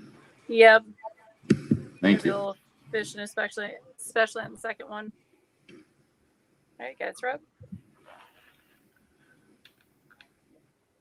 There are certain jobs where if you're doing a good job, nobody talks about it. Play-by-play guy in sports. To me, if you're a play-by-play guy and your name is not mentioned, I think you're doing a great job. Referees, umpires, if that is never talked about during a game, doing an excellent job. I think university president falls under this purview. If I don't know about a university president, I think that's probably because everything is buttoned up and headed in the right direction, and everyone has been allowed to do their job kind of underneath the university president. Bill, are you with me on this? Is that the role of university president? Because I mentioned this because today's the first day that there's a vacancy in the permanent university president spot at South Carolina in several years, because Bob Caslin resigned last night, mentioned in an email that trust has been broken. Trust is broken. A leader can't lead. This is coming off the graduation stuff. I don't know how else to put it, where he mentioned University of California instead of South Carolina, and also accused of plagiarizing a speech. And he said he just forgot to give attribution. I think for your university, you know who the president is. I couldn't name another president for any other university, but I think at your university, the president is known and maybe is a little bit more well known. I mean, I knew who Dr. Palms was. I knew who Harris Pastides was. I knew who Andrew Sorensen was. So you could recognize him. I think Pastides embraced social media more because it was becoming more prevalent during his time from 2008 to 2019. What was it, Patrick and Tim? You may remember this. He kind of he did like riding in the car with President Pastides, or he had that little VW Bug. There was, I think he Mini Cooper, sir. How dare you?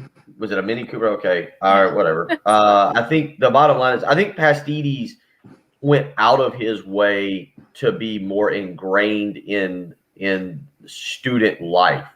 I don't think you saw that with Andrew Sorensen and again Dr. Palms at the time. It was just different. It was a different world, social media, all that. To an extent, I thought that General Caslin made an effort. The working out thing, you know. Oh, was that like 6 a.m. though? Huh? What'd you just say? 25-year-old response, but the working out was at 6 a.m. Yeah, I mean, how much of an effort is it? Like, the kids have to wake up at 6 a.m. and go do a crazy workout. I mean, I would have never seen him if I went to school at that time. What do you mean? Pastides is out at the library at noon at lunchtime. Well, Caslin was still around. I mean, he wasn't like that, but that was his thing. Is that I don't know what Pastides' thing was, kind of the Mini Cooper. Like I don't know. Pastides was a different president. I mean, I think, you know, it's kind of like going from Steve Spurrier to Will Muschamp.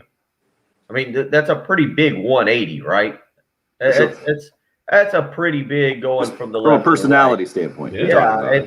And I think going from Pastides, who, again, look, I think anybody is more celebrated when there's victories and wins, whether it's academics or whether it's athletics. And Pastides, there was a lot of great things that happened for the university. I agree. I think it was Caslin. I don't know. Maybe I'm wrong. Maybe there's some professor out there that accidentally flipped over to the wrong station this morning and doesn't really care for sports and is listening on the way in. And what President Caslin said about sports being the front door to your university, I do agree with that.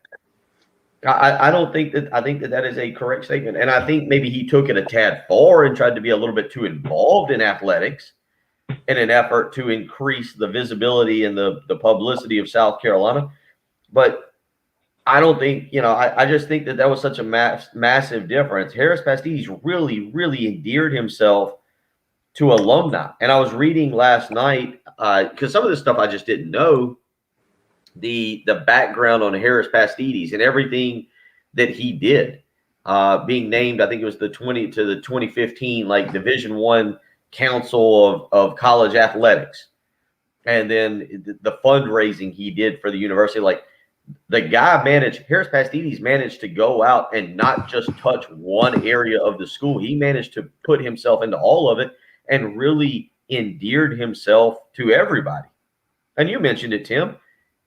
During his time as president, it wasn't all 11-win seasons and national championship baseball games. And I mean, you had Spurrier, the very end of the Spurrier era. You had the transition to Holbrook. You had Frank Martin's teams were in its infancy, trying to get things going. Like, it wasn't just one 12-year period of great sports that were happening. But I think Pastides' way of connecting, especially with the student body of all things, but also with former alumni and being able to get out, and just that personality that he had worked well. And then you go to General Kazan, and look, I'm not saying that military veterans aren't like nice people, but there is a different. It's kind of like with Gamecock Larry, right?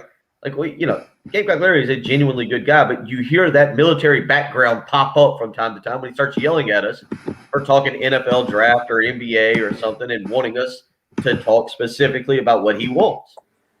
There is that mindset when you've been in the Army or Navy or Air Force, whatever, that it's a very regimented way of doing things, and I don't think that stuck well with the alumni. Obviously, we don't need to recap it, but his nomination, his election to be president, that was very, very, very controversial to begin with.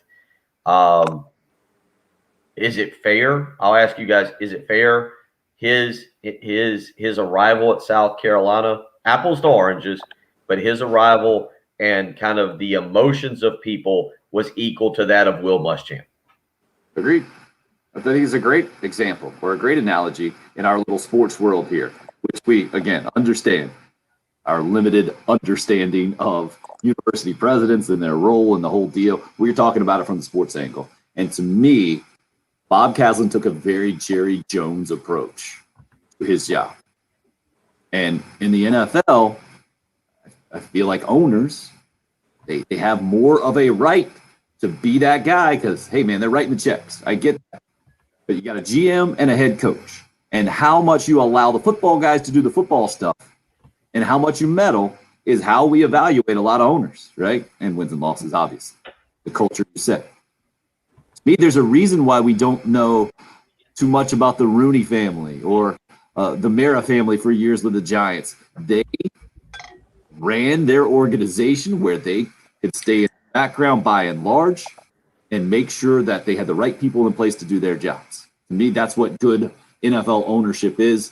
I equate that to university presidents in the SEC specifically, where football is such a revenue generator and so public. And that made you put your hand in your head in your hands. I just got a little message here, and I think it's copied off of a message board because I can kind of tell. But it said the hot, because I'm just laughing, sports related. The hot board, the South Carolina president hot board, University of. I'm just reading some of the names, and I can't really repeat all this on air just because it's clearly a joke and some stuff is not fair. But just reading some of the names that are on here, because this is I don't know, Tim. You're right. You have to read some of them. You can't just change the subject and then not tell us anything. But there's reasons behind it, and then you can't well, it's not a radio discussion if you can't say the names. Patrick is not standing for You're just in a poor mood again this morning, and I like the person who just makes fun of you with the Step Brothers reference where you complained about having to get up. For a person who stays up from 10 a.m. until roughly 9 a.m., yeah, we know you work hard, but yeah, it's just Nikki Haley, Mark Sanford, Bill Gates, Darius Rucker, honorable mentions for president of the university, Steve Spurrier, Joe Rice, Darla Moore, Lisa Gibbons, and Lauryn Hill. And by Lauryn Hill, they didn't mean the rapper. former Carolina cheerleader. Got it. Yeah. 803-404-6100 if you would like to weigh in on the discussion.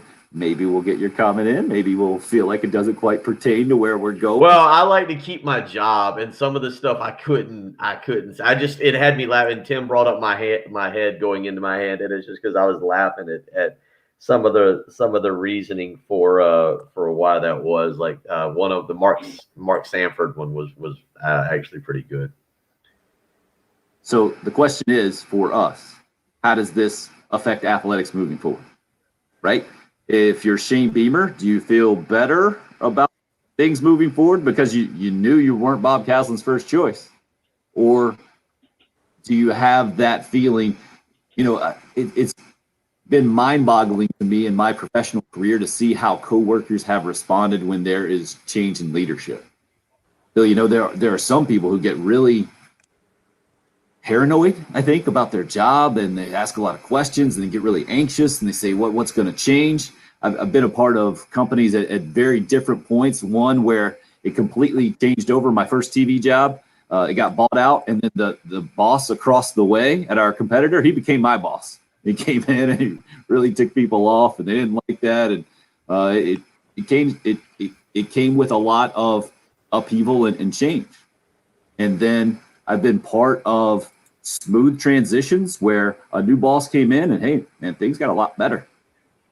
And so anybody who would have been concerned about that would have kind of wasted time with anxiety and the whole thing. I would assume from a football coach's perspective who preaches day in and day out about control and controllables, and we know all the cliches, right? Be where your feet are and you can only do your job. I think Shane Beamer has kind of taken over that Nick Saban mantra, do your job kind of thing. I would assume there's not a lot of wasted energy spent about how this is going to go, but it will be interesting to see how much of a public stance the new university president takes once Harris Pastides, the interim term expires, however long that would be. I'm sure from the Gamecock perspective right now, I would think most people would want him to stay there for as long as he wants to. But the new person coming in, what kind of impact, if any at all, they choose to have in the sports realm, because I can't imagine it's going to be a larger one than what we've seen with Bob Caslin. Well, yeah, Tim, I don't want to sit here and pretend to say I understand politics on the university level. And here's why I say this. Who's in charge? Is it the board of trustees? And then the president answers to the board of trustees? Is it because I feel like something just happened with General Caslin and with Ray Tanner, where they had a decision that they wanted to go with on Frank Martin, and it was the board of trustees who said, no, you're not going to do that. I don't feel like when we talk about a president being involved in athletics, I don't know. And then here's the other part that I'll ask this. Is the president in charge of the athletic director? If the president wants to change the athletic director, does he make that decision, or does he go to the board of trustees? I don't want to sit here and pretend when I started doing sports talk radio 11 years ago, never once in my life did I think I'd be sitting here having a discussion on the politics of how a university is exactly run. I've never taken the time to sit down and study it and say, okay, who is legitimately in charge here? Is it the board of trustees with the president underneath them? And then if you want to branch off to the athletic side, you got the athletic director and so forth and so on. Coaches report to the athletic director to president to board of trustees. So when you ask about the president being heavily involved in athletics, again, it's the board of trustees who approves contracts. I know that. If if Shane Beamer wants, or if Shane Beamer goes and wins 10 games, hypothetically, wins 10 games next year, and Ray Tanner wants to give a contract raise and say, hey, we might want to fight to keep this guy, he has to go to the board of trustees to get the raise, right? Yep, I'm with you. I don't. So when we talk about a president being involved in athletics, I don't know. I guess maybe just because they were winning, maybe because I didn't pay enough attention, maybe because nobody cared at the time, and Harris Pastides wasn't controversial. I don't know what his role with the board of trustees was. I'll tell you this: in the last 48 hours, over the last 2 days, I've had more people that'll text me about stuff I don't really know about. That the issue wasn't so much the president; it was the board of trustees. That there's a lot of issues.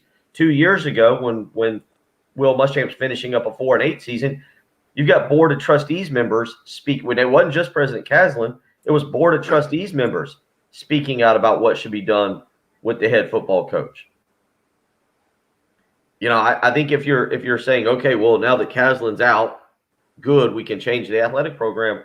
The way I kind of understand it, I don't think that's necessarily going to be fixed, because a lot of those people that are on the board of trustees that seem to control the vast majority of South Carolina are still there. They'll hire somebody else that maybe is a puppet for them.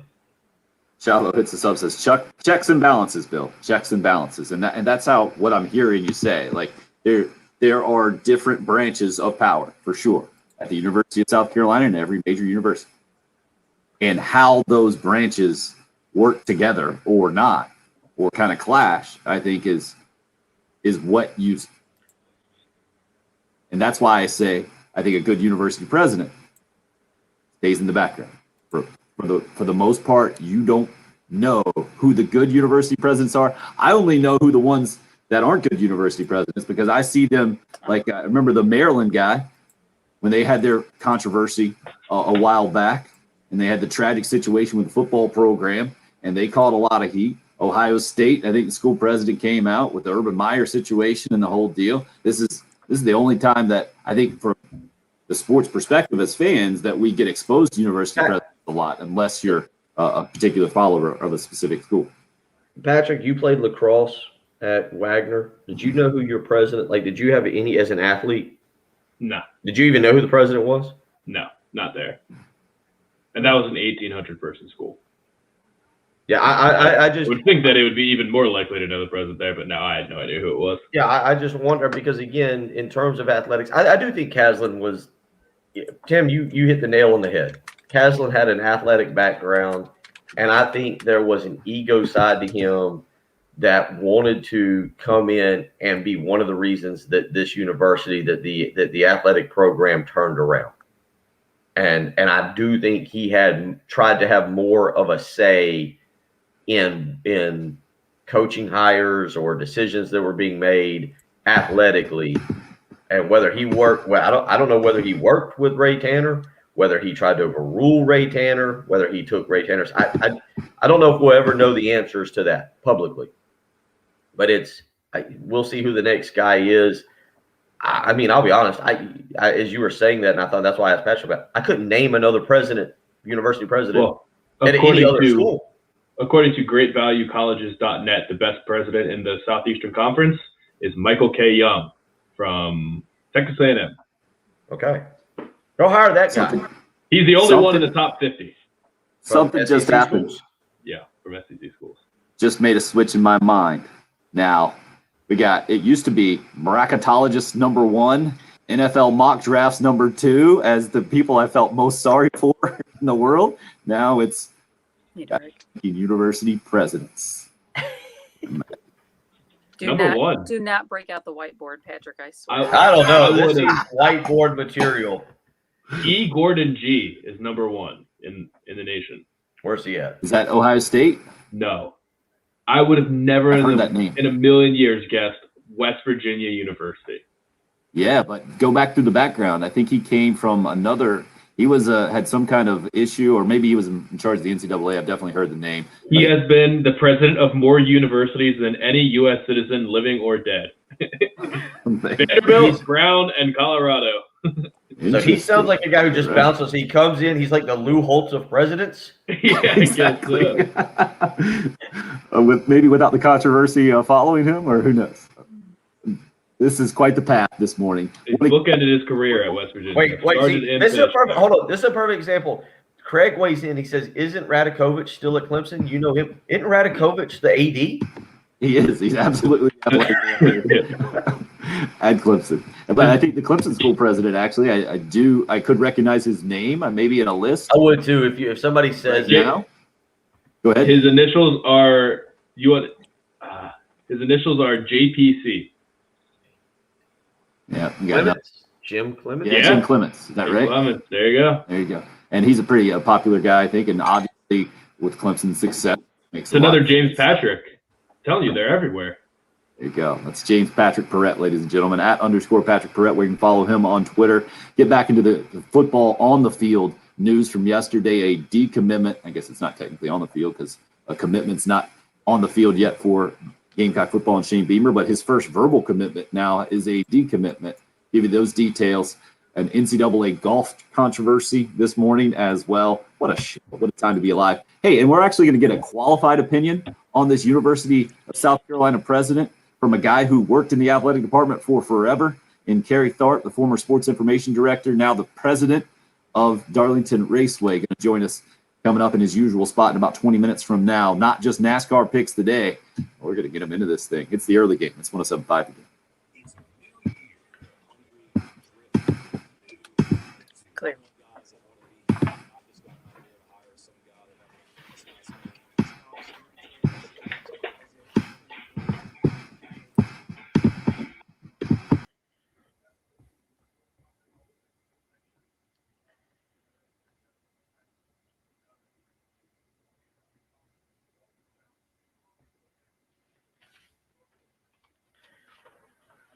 Busy morning. Lots of information that I'm not fully prepared to discuss. The politics of being a president in South Carolina. I'll tell you something else I'm not really qualified to discuss, and that is your mortgage loan. That's why I encourage you to go to a mortgage guru. Whether you're looking to refinance or looking to buy, you need to find a guru, someone who's qualified to help you, that knows what they're talking about, that's been in the industry. Guess what? I got one of those for you.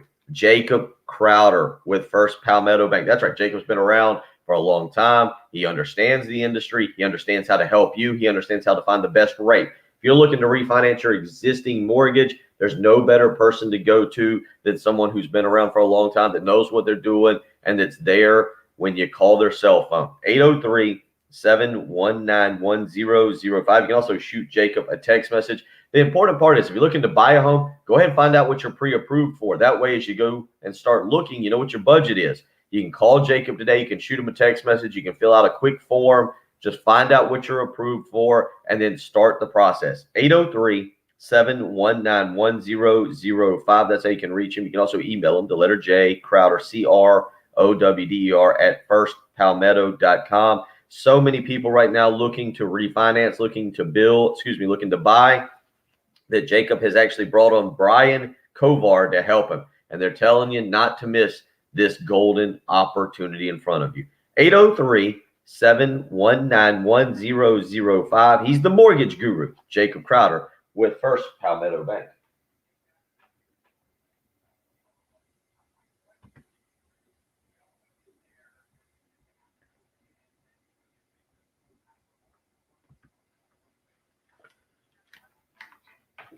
Ugh.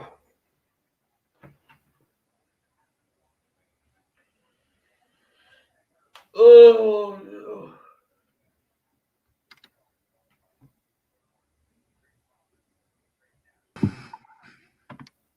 Eastbound at I-20.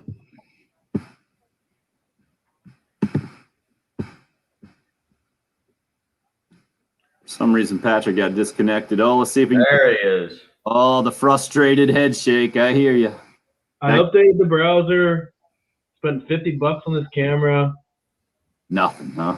Just can't keep it. Brutal. But the ring light looks great. There's no ring light on right now. It's been looking great. It hasn't been on for several weeks, actually. Now, you spent money on a ring light and hadn't used that either, huh? Not my ring light. Oh, it wasn't yours? Nah, borrowing it. I got you. Okay. Well, money saved. Money well saved. Yeah, it was hard to get a good angle with those. Uh-huh. So I think it's time to just return them. Gotcha. All right, one more cup of coffee. So we got to do some NASCAR picks. 2 points behind Kerry. I'm so dumb. I don't even get this joke. Do you get it, Steve? From Steve's joke? I assume it's a joke. No. Put them on the whiteboard. Chavo got it. Okay.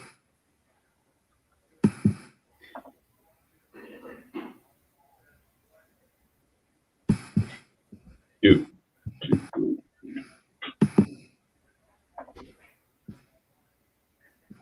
Yeah, I don't get it at all. What am I missing? Let him not the only one.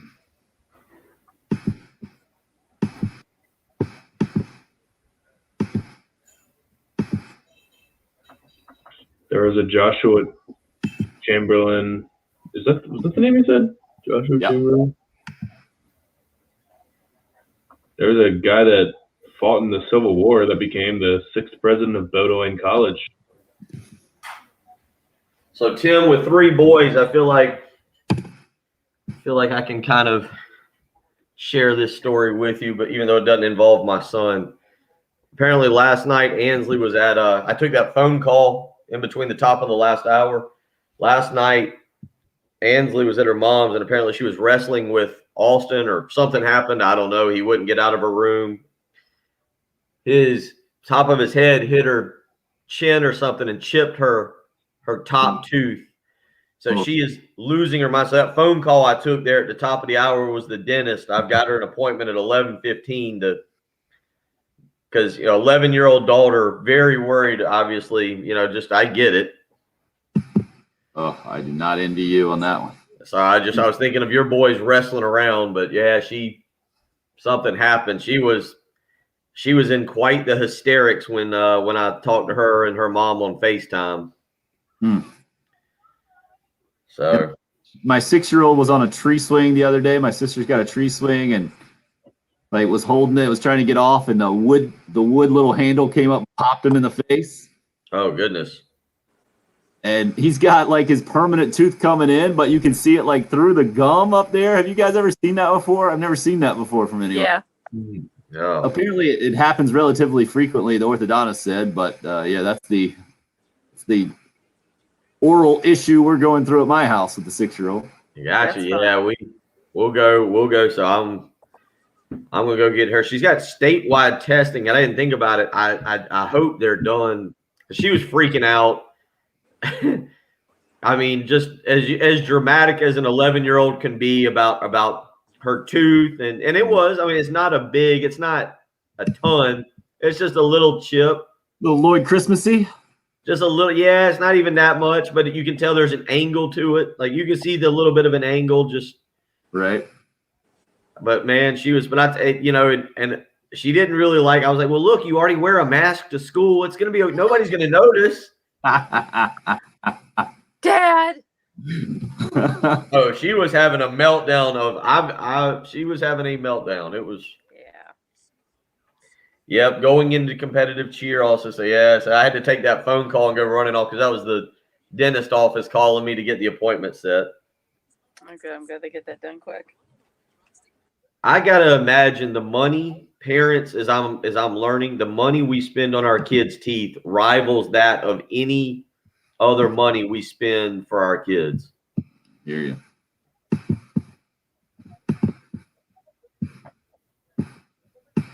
I've heard who's our guy, the comedian Bert Kreischer. he's got a story about talking to someone where he was in a compromising position and they smiled at him and it was crooked teeth and he's like, oh no, I realized they grew up and their parents didn't care about them enough to pay the money to fix their teeth and I'm going to be dealing with a lot of stuff here. I better let them have their way. Yeah, Ansley's teeth are okay. Austin's, we're in on braces, and he's only 9. That's gonna happen. That's gonna be soon. I hear you, Hope. And yep, Alan. Oh yeah, Hope. It was. Oh, she was losing it last night. I mean, just. Oh, thank goodness she was with her mom and not me.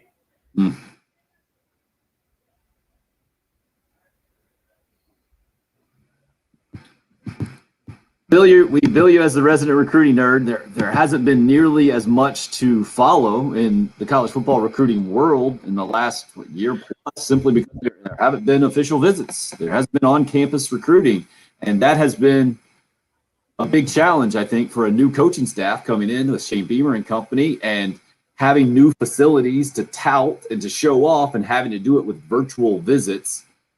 The commitment number isn't very large for this new upcoming class. It is headlined at least by a quarterback from the state of Delaware. I guess 10 days ago, maybe a couple of weeks ago at this point, a week ago, I'm not sure. It's all a blur for me during this last year plus, working in the garage, and everything's kind of Groundhog Day-ish in a lot of ways. But Braden Davis is the commitment from the state of Delaware, a 4-star quarterback, kind of headlining the class that I thought was gaining some positive momentum as you get to June 1st, where things will open back up and it's on-campus recruiting and camps and working kids out and the whole thing. And then yesterday, the news announced from 4-star defensive back Anthony Rhodes, the first verbal commitment to Shane Beamer, that he is now decommitting, opening his commitment or his recruiting back up. What do you make of the news? You know, I think that certainly this was a kid physically and athletically looked like a guy who could come in and help. We'll learn more, I think, as we get closer to June 1st and these camps open up. I think June is going to be wild with recruiting and kids being able to really get back out. And when they go on the road, they can go to camps, they can do official visits, they can interact. I mean, we just went.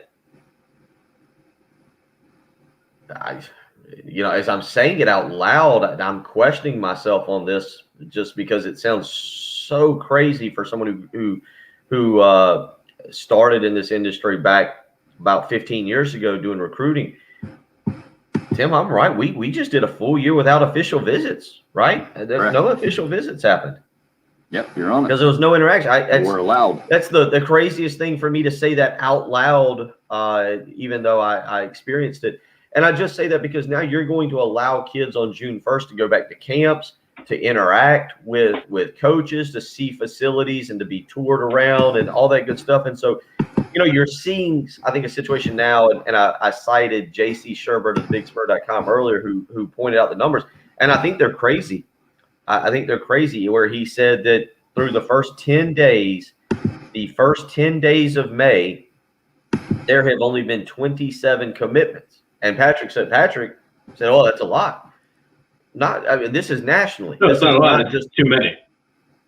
That's fine, but this is nationally. There's 132 schools across FBS football. That's fine if you want to say that's too many. But last year at this time, in the first 10 days of May, there was 130 commitments. Yeah. And I think you see more and more kids now realizing, hey, I get to go take some of these visits, these official visits that Willie Williams, the old Miami linebacker, made so popular because he wrote the blog about, and all the great little perks you get for going on an official visit. But I just say that because, you don't want to lose Anthony Hill. They recruited him. You never want to lose a recruit just because you spent time on him.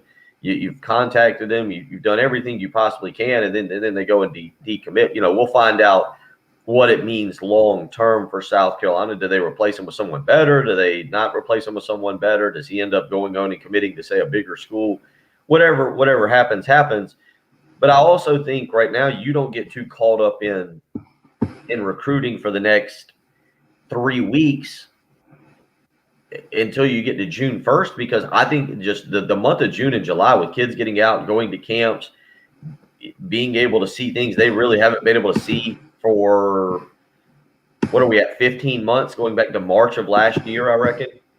I think it's going to be really crazy to see kids get back out there. So, it is what it is. And let me go back and rephrase that. 27 football commitments in the first 10 days of May compared to 130 in the first 10 days of May in 2020. And Patrick, I kind of disagree with you on 27 being too many just because of the way I see kind of recruiting playing out at times. But I'm just saying because a kid hasn't taken an official visit and you don't need to commit that early, it doesn't make any sense to commit when you don't need to. That's all I'm Why saying. would you? I'm with you completely. Because then you're just going to do what again, you've never even visited. You're just Right. wasting everyone's time. okay, but Braden Davis. Now, there's a difference between. You can say what you want. There's a difference between committing and visiting a school. Grayson Maines and Braden Davis, the two of the kids that are committed to South Carolina. They came down. They checked out They checked out multiple universities. It should be noted, and they did self-guided tours. You were not allowed to meet with. You were not allowed to meet with the coaches. You couldn't interact with the coaches when you were on campus. I guess maybe you could FaceTime them. I guess I don't know what the exact rule on that was. Maybe you could FaceTime them, and they were like, "Hey, walk through the horseshoe, and if you look over to your right, you see this. You look over to your left. Hey, walk over to the ops building. You see how big it is. Hey, I'm waving at you from my office." I don't know how that went in terms of black, white, gray area with what you could do with recruits.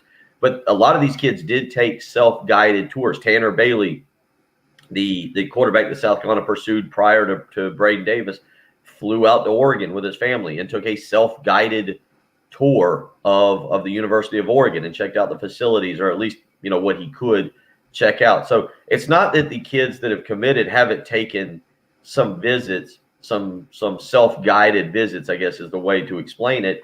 So I'm not shocked. The 27 I think is lower. I mean, I'm just glancing real quick here. The 2022 class, 3 of the top 10 kids are already committed in this class. Quinn Ewers, Patrick, the number 1 quarterback, was initially committed to Tom Herman at Texas, decommitted and ended up going to Ohio State. I mean, some of these elite prospects, they know what they want to do, and that's different. Clearly not, because he already decommitted though.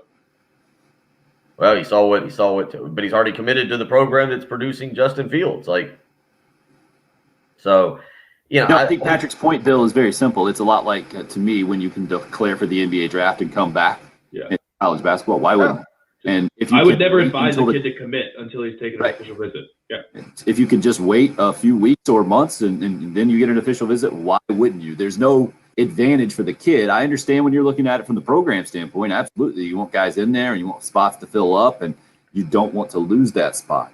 But when you're just talking about individual basis, why wouldn't you push that back if you could, if you have that luxury? It depends. I mean, look, I understand what y'all are saying, but let's all be honest. There are certain kids that grew up pulling for certain teams, and if Ohio State or Georgia or whatever, they offer you and you say, well, that's just where I want to go. That's where I'm going to go. I get what you're saying, but at the same time, 130 last year is a totally different number as compared to what we've got now. Let me just look here real quick. I'm just looking some of these schools that have picked up. Baylor picked up one. A wide receiver out of Georgia committed to Florida. A kid from California committed to UCLA.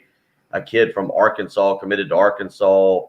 So those make sense. You see what I'm saying? There's a kid, a tight end from the state of Georgia committed to Notre Dame. Another quarterback committed to Washington. You kind of get the point. Some of these make sense. Not all of them do. There's another kid real quick that was included in this that was a defensive tackle. He's not even rated. He was a defensive tackle from Texas. He committed to Rice.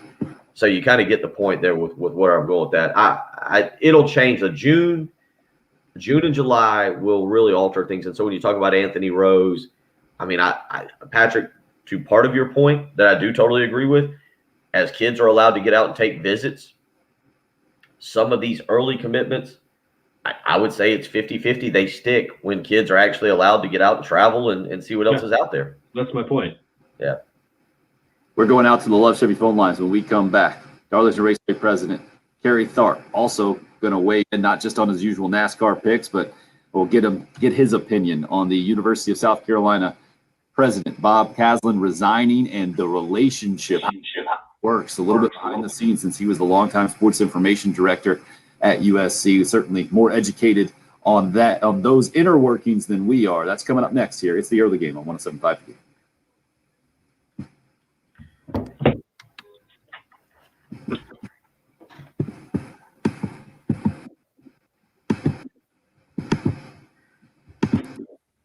Need to tell you about Zero Res carpet and air duct cleaning this morning. They've been out to my house a couple of times and done a great job cleaning my carpets. I know they will do the same for you.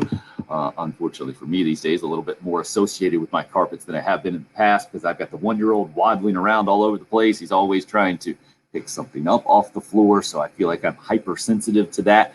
And now I'm even more appreciative. I'm trying to say. I appreciate it even more how Zero Res cleans their carpets. They have a powered water system.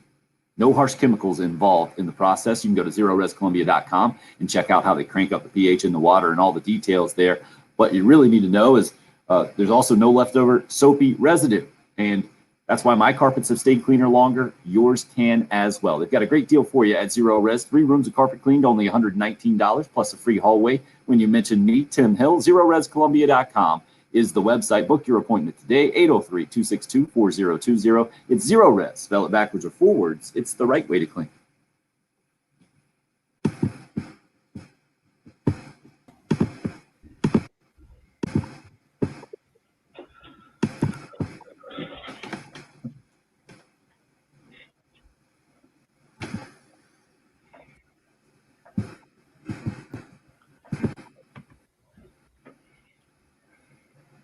What does it mean to commit to a school? Is it just saying they want to do so? Yeah, that's what it means. Yeah. It's saying that they have offered you a scholarship and you have accepted it and you have a spot. That's right. It's a reserved spot until you sign. And somebody made a good point earlier when they weighed in, and I forget what it was, but it was like now with kids these days, it used to be you got excited when they signed on the dotted line.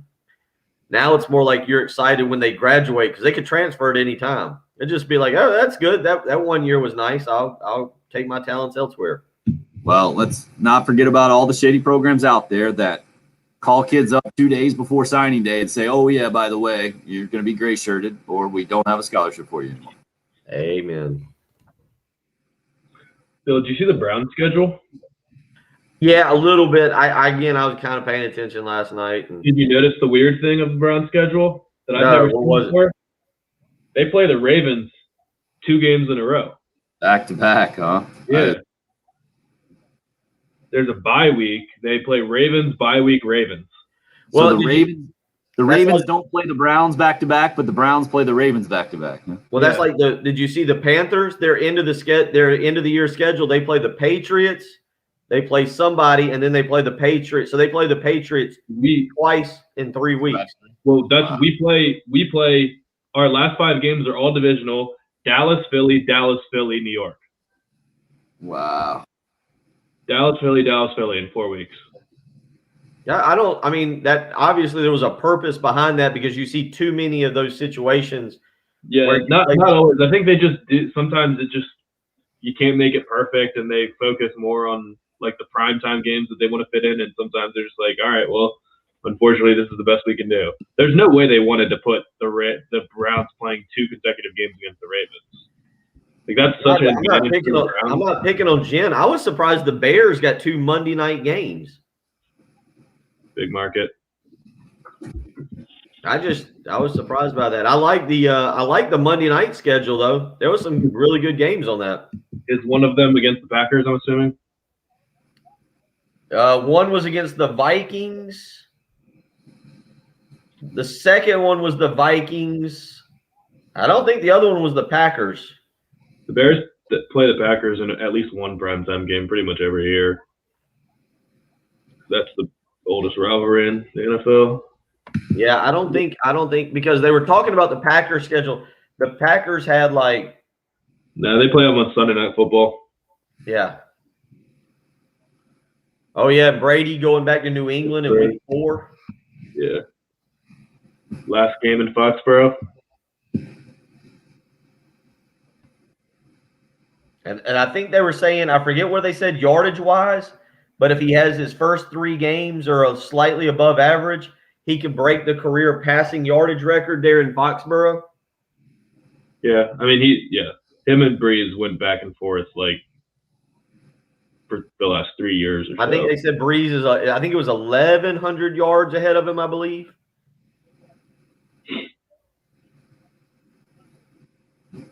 Yeah, I mean, Brady's broken that record several times, and then Breeze has rebroken it several times. Yeah. Yeah, their analysis of the Packers schedule was really interesting.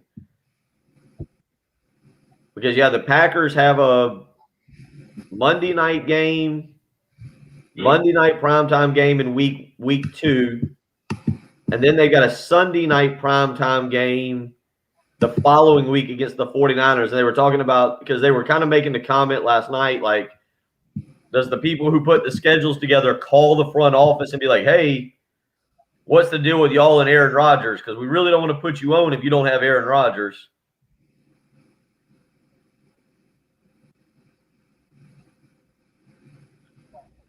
Kind of interesting. I don't know. I watched a little bit of it last night. Like I said, I fixed me some lemon pepper trout, asparagus and peppers, and some quinoa. I ate very healthy last night. Drank water and a couple of Oreos. Ate a couple of Oreos. That sounds good. I never, you know what? Last night was the first time I'd ever. Tim, y'all eat a lot of fish, don't you? Pretty regularly, maybe once a week. I went to Aldi's last night. They had a good deal on fish, and they had two pieces of trout. I froze one and fixed the other. Lemon pepper, a little bit of butter, a little bit of salt. Put it in a tinfoil packet in the oven. It was real good. Nice. All right, we're about to head back in.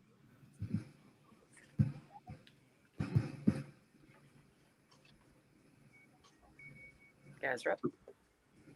1075 The Game, Twin Peaks, giving you the chance to speak your mind whenever you feel like it. The Hot Take Hotline there for you 24/7, 803-978-6654. If you need a chance to vent, maybe you'll hear some NASCAR picks in a minute. Disagree, you need to make sure that yours is on record. You can do that with that Hot Take Hotline, sponsored by Twin Peaks for the Men Who Never Settle. Go see them down in the Vista at 600 Gervais Street. Right now, we're right out to the Love Chevy phone lines. Our buddy Darlington Raceway president Kerry Tharp joining us after the week at the track where Martin Truex Jr. took home the checkered flag. Kerry, what do you make of your busy week, and how did it all go for you?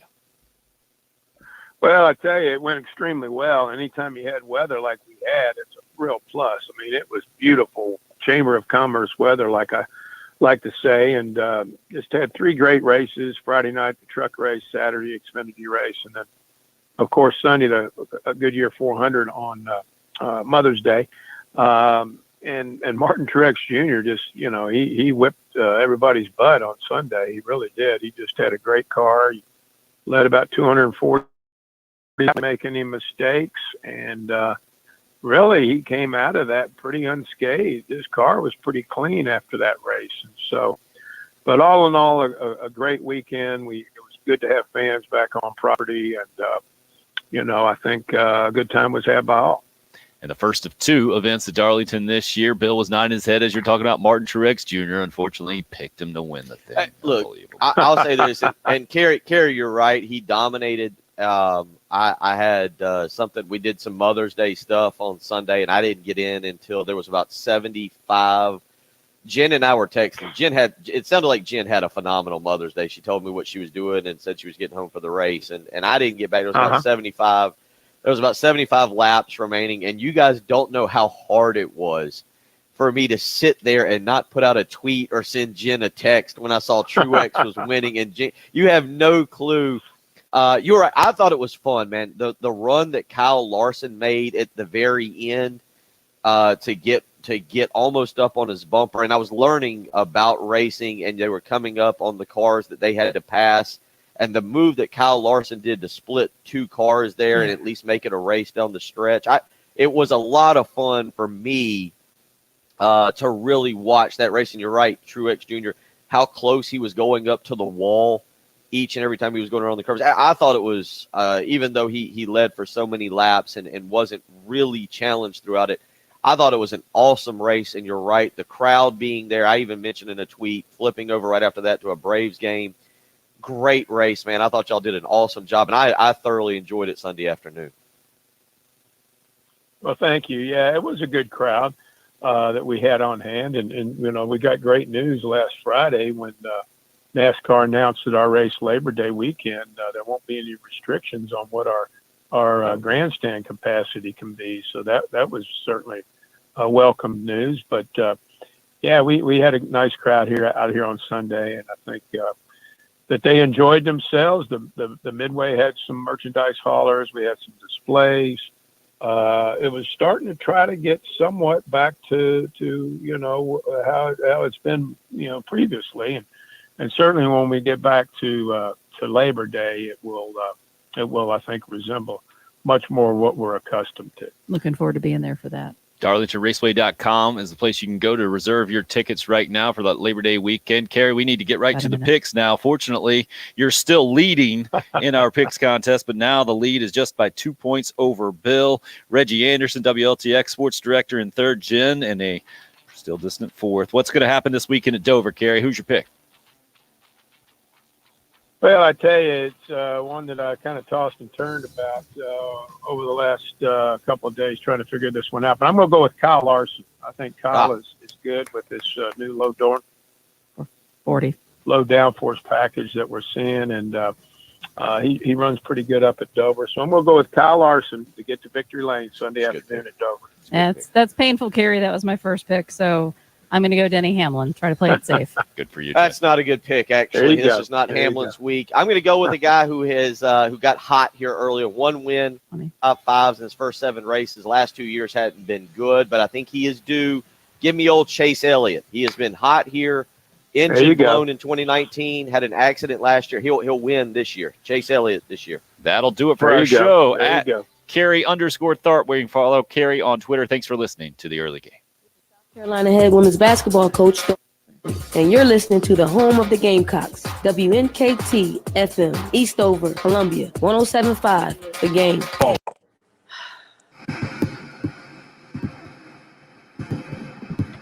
Not a fan of the Hamlin pick, Jen. Normally I'm a Hamlin guy. Thinking this is a questionable pick. Why do you think so? I think he's just not running good enough right now. He's right there at the top, but I don't think he gets it done. I like Chase Elliott this week. I think Elliott's been due at this track. I think he's due this year. It's a track he's run good on. You look at it, blown engine. That wasn't his fault. And then the wreck last year, I think if he can run all the laps, he pulls it this week. And then I really brag with back-to-back victories on Monday. What number car is he, and what model car is it? He's a Ford, and I think this week he's going with 11. No, that's Hamlin. Hamlin's 11. I gotta go. Good walk-off, Jen. Good walk-off. Well done, Patrick. All right, guys, on the live stream. Awesome. Thanks for all your help today. That was a fun one for sure. We'll do it again tomorrow morning. See you guys. Friday morning. See ya.